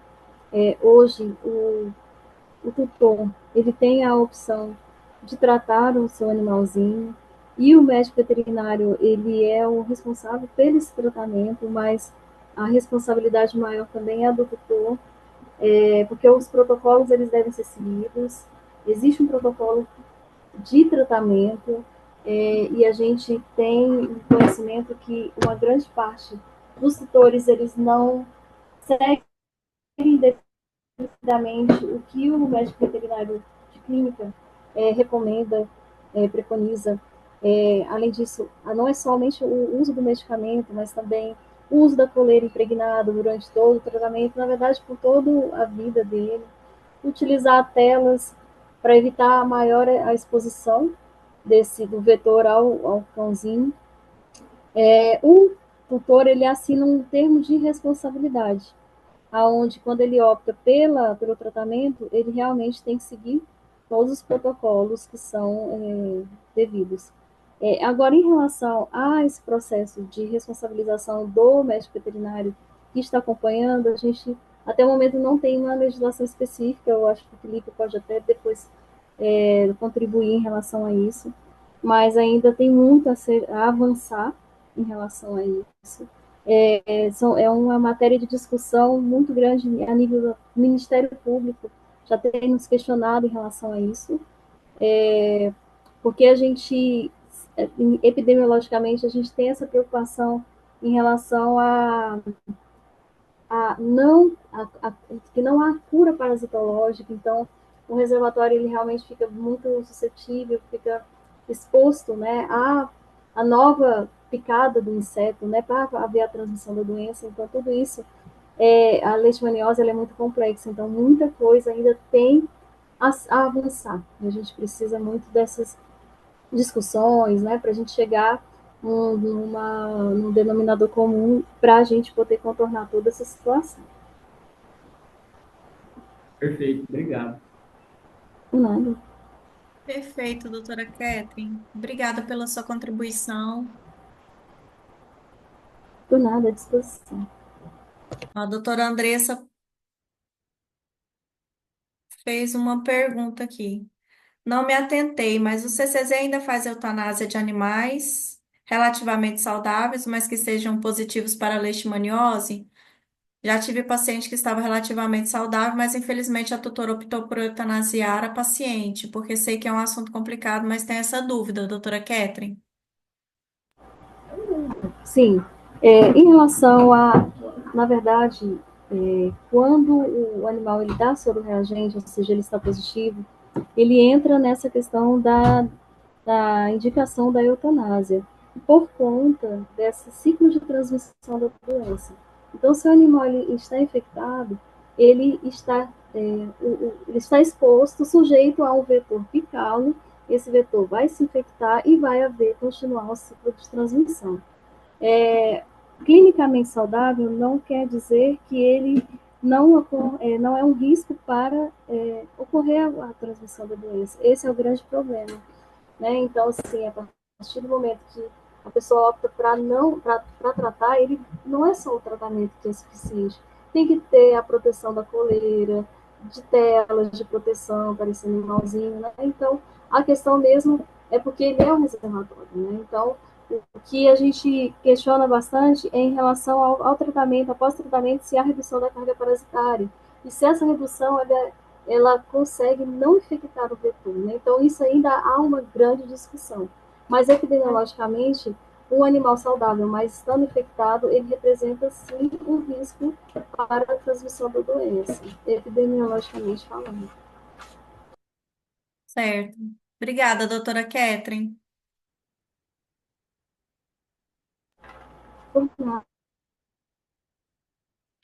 Então, eu já apresentei a doutora Mariana Pereira Parente, mas eu vou repetir novamente. Ela é médica veterinária, trabalhou na Vigilância Sanitária Municipal de 2007 a 2013, na inspeção de açougues e casas agropecuárias. Desde 2013, trabalha no Centro de Controle de Zoonose, no Programa Municipal de Vigilância e Controle das Arboviroses.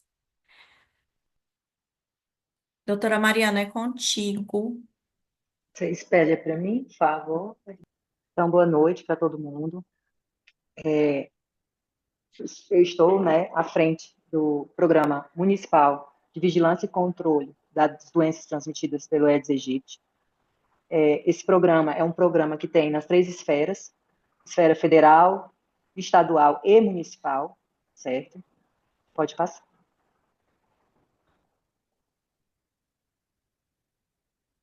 Então, o Programa Municipal de Controle das Arboviroses é um conjunto de ações integradas de vigilância epidemiológica, laboratorial, assistência e controle de vetores, que visam controlar a incidência de doenças como a dengue, zika e chikungunya, além da febre amarela urbana no Brasil. A vigilância epidemiológica, ela vai monitorar casos suspeitos das arboviroses, analisa tendências, identifica as áreas de risco e disponibiliza dados e análises atualizadas para apoiar a tomada de decisões e respostas a surtos, epidemias, enquanto a vigilância em controle vetorial, onde entra a parte entomológica também, foca no controle do mosquito Aedes aegypti, o vetor dessas doenças. Pode passar. Então, o programa ele é composto tanto pela vigilância epidemiológica quanto a vigilância vetorial e entomológica, né? Como a Catherine falou na apresentação dela, esse programa também é norteado por um plano de ação que a gente faz todo ano, ações que vão conter tanto intervenções no período de maior risco de epidemia, quanto no período onde a gente está, um período seco, onde a gente vai desenvolver ações para evitar, né, essas possíveis epidemias. Essas duas vertentes do programa, eles trabalham juntos, porque não tem como fazer vigilância epidemiológica sem fazer o controle vetorial também. Atualmente, o número de profissionais que executam essas ações de vigilância e controle das arboviroses, esse ano, são 167 profissionais, porque dentre eles nós temos agentes de combate a endemias, que é o pessoal que vai de porta em porta, fazendo a parte de educação em saúde, eliminação de possíveis focos do Aedes, né? Então, hoje a gente tem 112 agentes de endemias, todas as áreas do município estão cobertas. Temos coordenadores, que aí vai entrar o coordenador da parte de vigilância epidemiológica, coordenador da parte de vigilância vetorial, controle químico, que faz parte do programa também, e PE, que são os pontos estratégicos, que são aqueles locais que têm maior probabilidade de ter focos, como, por exemplo, uma borracharia, um ferro velho, um cemitério. Então, o programa ele é composto por várias vertentes que trabalham juntas para evitar possíveis epidemias e possíveis óbitos, né? Porque até hoje a dengue mata muito, apesar de ser uma doença evitável. Pode passar. Então, aqui é o ciclo do vetor, rapidamente, só para a gente falar, é a fêmea do mosquito, que faz essa transmissão, né, dessas doenças. Por quê? Porque ela precisa do sangue, ela se alimenta de sangue para maturar os ovos, né, dela.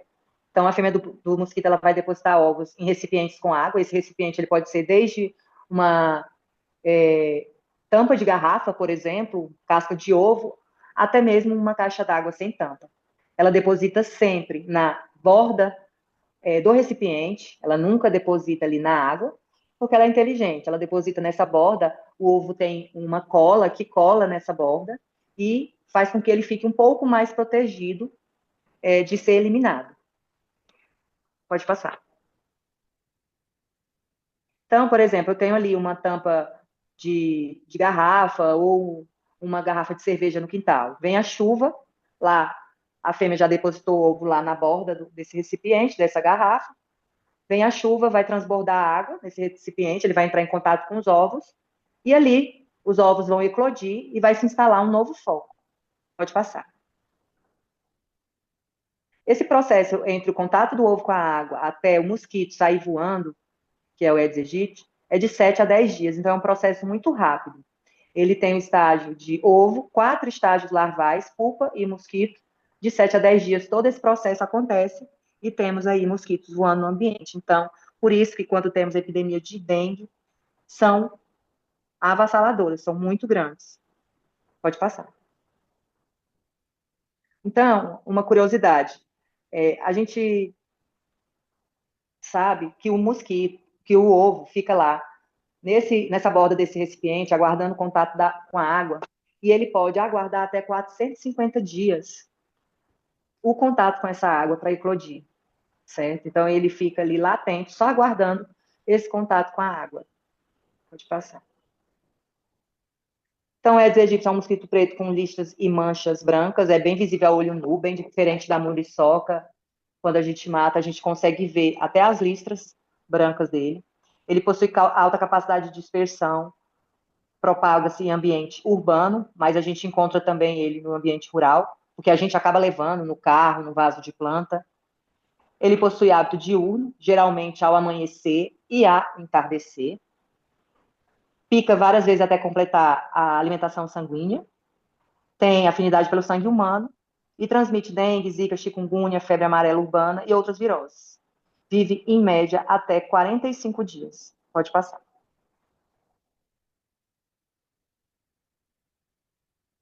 Pode. Tá. O mosquito ele se alimenta de um ser humano que tenha uma dessas doenças, ele adquire o vírus. O período de viremia é de 10 a 15 dias, período de multiplicação do vírus no organismo do vetor, né? E ele se realimenta, transmitindo o vírus para uma pessoa saudável. Esse período de viremia no ser humano é de 1 a 15 dias. Pode passar. Aqui é um mapa onde a gente tem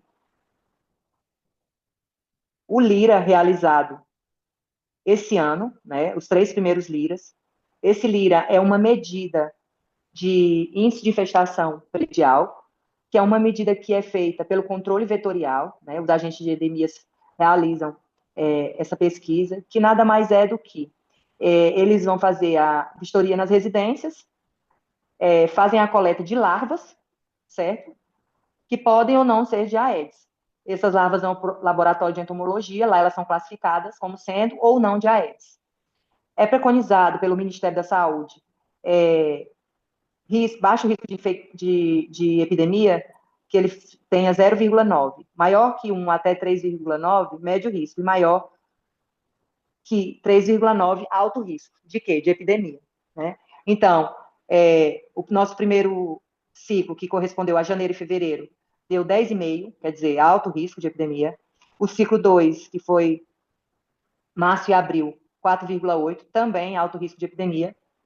E esse terceiro ciclo, de maio e junho, né, que foi de 0,9, baixo risco de epidemia, período mais seco, certo?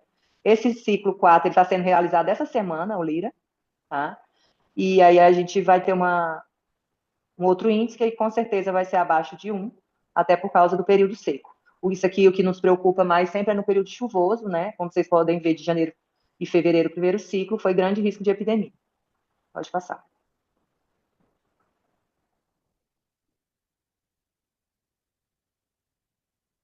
Pode passar. Aqui vou resumir bem rapidinho as doenças, né? Dengue e chikungunya são doenças que se iniciam com febre, não existe dengue, não existe chikungunya sem febre, né? Elas são causadas por vírus, são transmitidas ao ser humano através da picada da fêmea do mosquito Aedes aegypti. E a Aedes albopictus, que também é um tipo de Aedes, que não é diferente, não dá para diferenciar olho nu, só no laboratório de entomologia, e nós temos ele em grande quantidade aqui também em Araguaína, e ele é o grande responsável por epidemias de chikungunya, por exemplo, na África. Pode passar. Então, aqui sinais e sintomas de dengue, né? Clássico, febre, com 2 ou mais sintomas, que podem ser cefaleia, dor atrás dos olhos e mialgia, principalmente. Com relação ao chikungunya, é uma febre mais alta do que da dengue. O chikungunya ele é um vírus inflamatório, então ele causa inflamação nas maiores e menores articulações do corpo. Então, por isso eu vou ter dor e edema nas articulações, tanto maiores quanto menores do corpo, certo? E também uma artralgia intensa, possivelmente cefaleia, e o que é muito característico é dor nas costas. O chikungunya ele é um vírus que ele delimita muita pessoa, muitas pessoas não conseguem nem entrar no hospital andando, tem que ser de cadeira de rodas amparada por outra pessoa por causa das dores. Pode passar. A gente sabe que a dengue, temos a dengue com sinais de alarme, dengue grave. Qualquer dengue pode desenvolver, né, a pessoa pode agravar, não existe um tipo que seja pior que o outro, vai depender sempre do organismo da pessoa, se ela tem ou não comorbidade, como que está o sistema imunológico, certo? E ela pode contrair a dengue, passar aqueles até 7 dias doente, que é o máximo período da convalescência, e se recuperar, ou lá pelo terceiro, quarto dia, quando ela acha que ela está melhorando, ela pode vir a ter sinais de alarme, que antigamente chamava de dengue hemorrágica. O Ministério resolveu mudar o nome, por quê? Porque não é só as hemorragias que são características de que a dengue está se agravando e que aquela pessoa pode vir a óbito, né? Eu tenho aí dores abdominais como um fator, temos aí vômitos persistentes, plaquetas baixas, hematócrito alto, e também as hemorragias, que podem ser desde pequenas até grandes, tipo um sangramento no nariz, por exemplo, ou até mesmo uma mulher que não está no período menstrual vinha ter sangramento vaginal.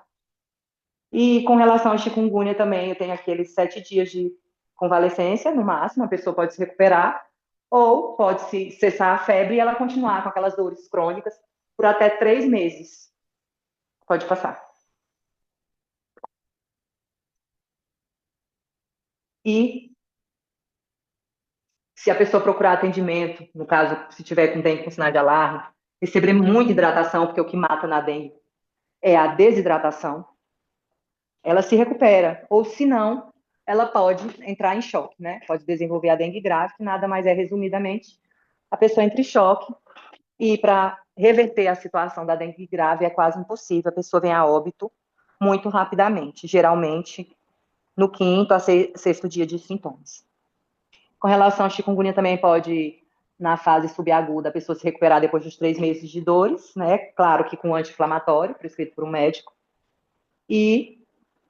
ou desenvolver a fase crônica, que ela pode ficar com essas dores por até 3 anos ou mais. Geralmente, quem tem tendência a desenvolver a fase crônica de chikungunya são pessoas que já têm artrite, artrose, são aqueles jogadores de futebol de final de semana que já tiveram alguma lesão, tipo no joelho ou no braço, porque ali já teve um processo inflamatório, né? Então, o local vai reconhecer, justamente pelo fato dele ter tropismo pelas menores e maiores articulações do corpo, o vírus.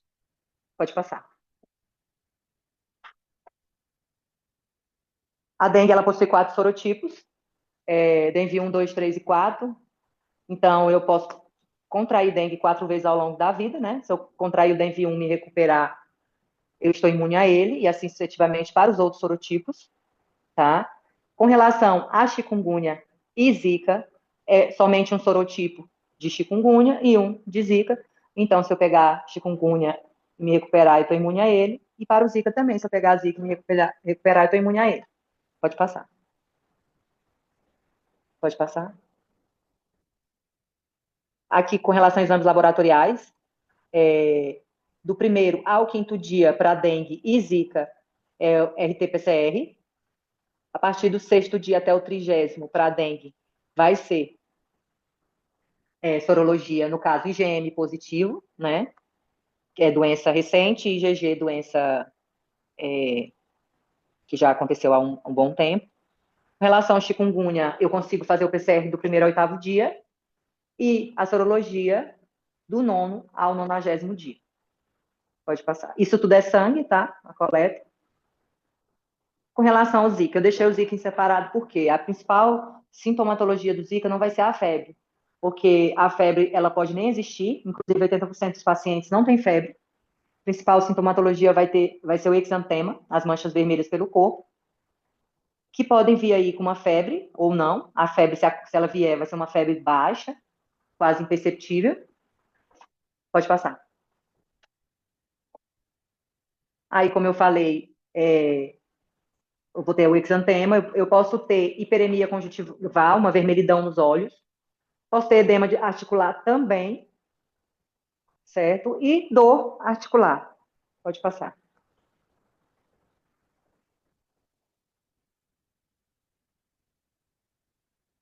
Então, toda mulher gestante, em qualquer idade gestacional, com doença exantemática aguda, excluídas as hipóteses infecciosas, tem que ser uma paciente com suspeita de Zika, justamente pelo fato de ser a principal característica são as manchas vermelhas. Diagnóstico diferencial pode ser, inclusive, alergias, né? 80% dos pacientes nem desenvolve nenhuma sintomatologia. Por isso que nós tivemos um grande número de crianças que tiveram microcefalia, né, quando a Zika estourou no Brasil em 2016, 2015, 2016. Pode passar. Com relação ao Zika vírus, né, e a microcefalia, que são algumas evidências que comprovaram no ano de 2015 a correlação entre o Zika vírus e o aumento do número de casos de microcefalia no Brasil, né? Detecção de Zika vírus no sangue e tecidos de RN nascidos com microcefalia, presença de Zika vírus no líquido amniótico de gestantes com fetos com microcefalia, associação entre período de gestação dessas crianças com aumento da circulação do vírus no Brasil, identificação do vírus em natimortos com malformações do sistema nervoso central e comprovação da capacidade do vírus em atravessar a barreira transplacentária. Pode passar. Transmissão do vírus vetorial, né, através do Aedes aegypti. Vertical, de mãe para filho, através das malformações, que nós tivemos muitas. Sexual, já foi detectado no sêmen por até 6 meses, tá? E os meios ainda não confirmados, leite materno, nem urina, nem saliva, e não há contraindicação para amamentação.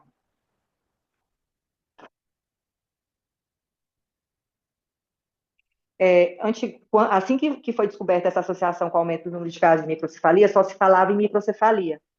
Depois foi-se feito estudos, né? E estudos retrospectivos, inclusive, não só aqui no Brasil, mas no restante do mundo, e descobriu-se que o Zika não causava somente, entre aspas, aumento do número de microcefalia, mas também outras alterações. Por quê? Descobriu-se que o Zika era um vírus que tinha tropismo pelas células nervosas. Então, ele entrava na corrente sanguínea e se direcionava para o sistema nervoso. E lá, qualquer local que ele atingisse, ele causaria e causa estrago. Então, além da microcefalia, foi constatado distúrbios neurológicos, como epilepsia, alterações de cognição, retardo de desenvolvimento, irritabilidade, alterações oftalmológicas, alterações auditivas. Resumindo, qualquer parte do corpo onde fosse atingido pelo vírus, poderia ali ter problema o indivíduo o resto da vida. Tanto um bebê, quanto até mesmo um adulto, que tivemos muitos casos de desenvolvimento de síndrome de Guillain-Barré em pessoas com Zika vírus. Pode passar. Aqui, pode passar, porque o diagnóstico já está desenvolvidíssimo hoje em dia. A situação epidemiológica dessas doenças no município de Araguaína. Aqui é uma série histórica dos casos notificados, confirmados, incidência de dengue de 2012 a 2025 no município, onde em vermelho são casos confirmados, tá? E verde é a incidência. Aqui a gente pode ver que tivemos epidemias de dengue em 2012, em 2017, 2019, e nossa última foi 2022. E o Ministério da Saúde já sinalizou o risco de epidemia para o final desse ano, início do ano que vem, no Brasil inteiro novamente. Então, estamos em alerta, com medidas de prevenção, controle, para tentar evitar que aconteça isso com o município também. Pode passar. Aqui é só um comparativo de janeiro a julho com relação à dengue, onde a gente teve um pequeno aumento de 3% no número de casos confirmados, se compararmos os 2 anos, 2024 e 2025. Só que a gente ainda tem aí o próximo período chuvoso, né, que inicia aí final de outubro, início de novembro, até maio do ano que vem, que é o período mais crítico. Pode passar. Com relação a dengue com sinais de alarme, dengue grave e óbito, uma série histórica de 2012 a 2025, onde nós tivemos óbitos em 2013, né, 2 óbitos. Tivemos em 2019, 2024 e 2025. O ano passado nós tivemos 2 óbitos, né? Uma menina com comorbidade, mas muito jovem, 15 anos, e outra muito jovem também, com 41 anos, que também essa não tinha comorbidade, mas acabou vindo a óbito também, demorou bastante a procurar atendimento médico também. Quando ela chegou no hospital, ela já chegou vomitando sangue. Então, como eu falei, é bem difícil reverter quadros mais graves de dengue. E esse ano nós já tivemos um óbito, foi de uma residente daqui do município, mas ela contraiu, ela pegou e morreu no município de Santarém, no Pará. Ela pegou lá, como que eu sei que ela pegou lá? Ela já estava há um mês lá, ela tinha ido visitar a mãe dela. E o período de viremia é de 1 a 15 dias, né? Então não teria como ela ter pego aqui. Mas conta como óbito para a gente, porque ela morava aqui, super jovem também, 23 anos. Não tinha nenhuma comorbidade. Pode passar. Aqui é uma série histórica dos nossos casos de dengue, né? Notificados, onde vocês podem ver que a partir aí de 2021, a gente começou a aumentar o número de casos fechados por exames laboratoriais. Hoje, a gente está aí com quase 79% dos nossos casos notificados, que foram aqueles 2.300 que vocês viram lá atrás, fechados por exame laboratorial. Aí vai entrar o PCR ou a sorologia, o que nos dá uma maior confiabilidade que o que realmente está acontecendo, como que está a situação epidemiológica do município, né? Porque exames fechados por exames laboratoriais são muito mais fidedignos. Pode passar. Série histórica da Zika, né, de 2015 a 2025.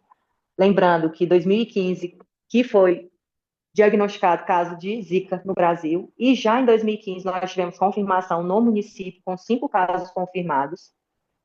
E esses casos foram poucos até, porque a gente tinha que estar mandando esses exames para Belém, porque aqui não fazia ainda, o LACEN não fazia ainda. A partir do ano seguinte, 2016, o LACEN já fazia esses exames laboratoriais e também nós tivemos a epidemia de Zika no nosso município,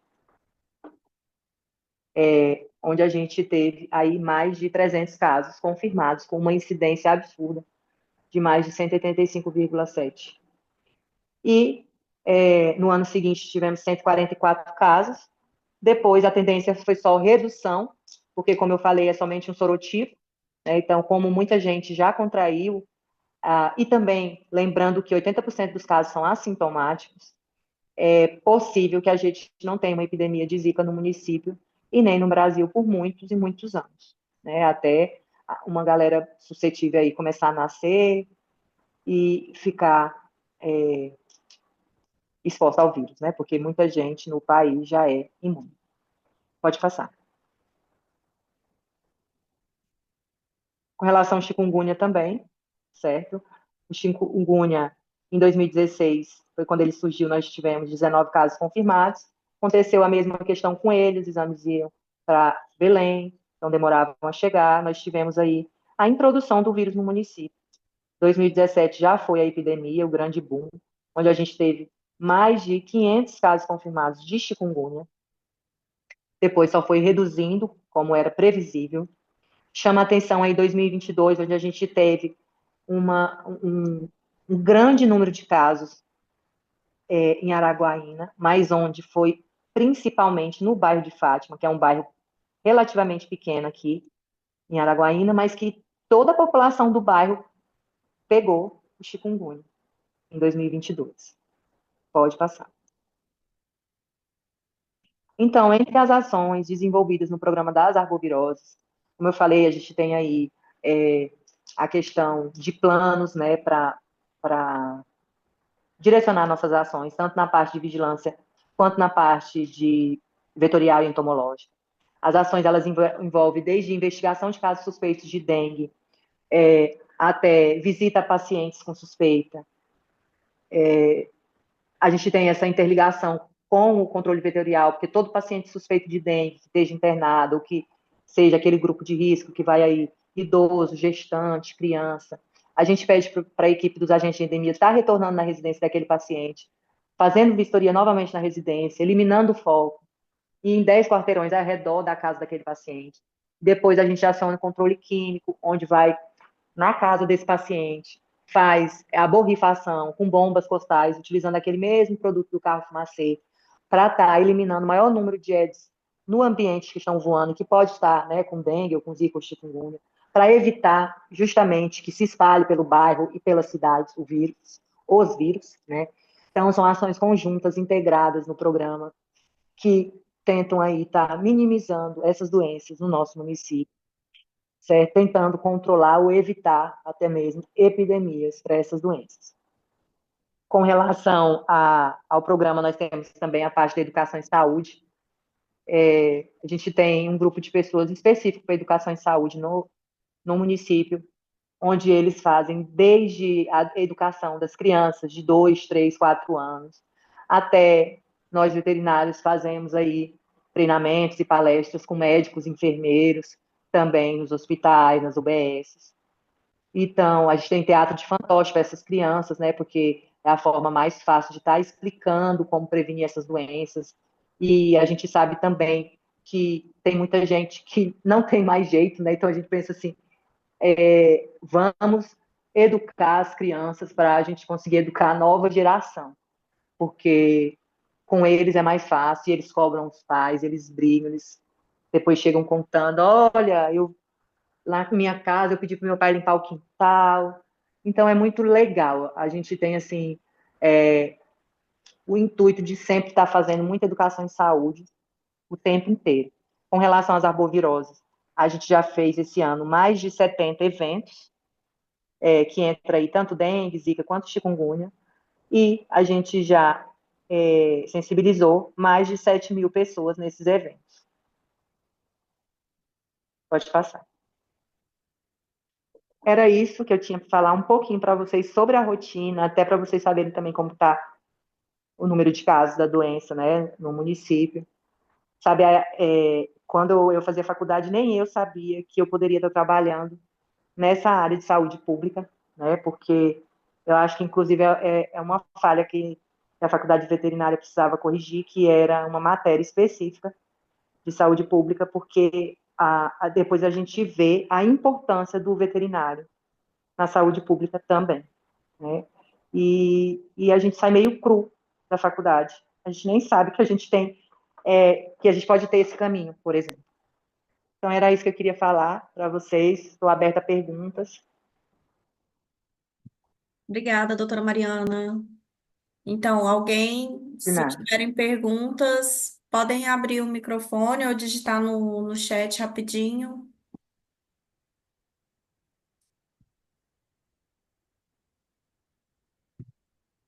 Então, vamos passar para a próxima apresentação. Agradeço imensamente a sua participação, doutora Mariana. Obrigada. Obrigada para vocês.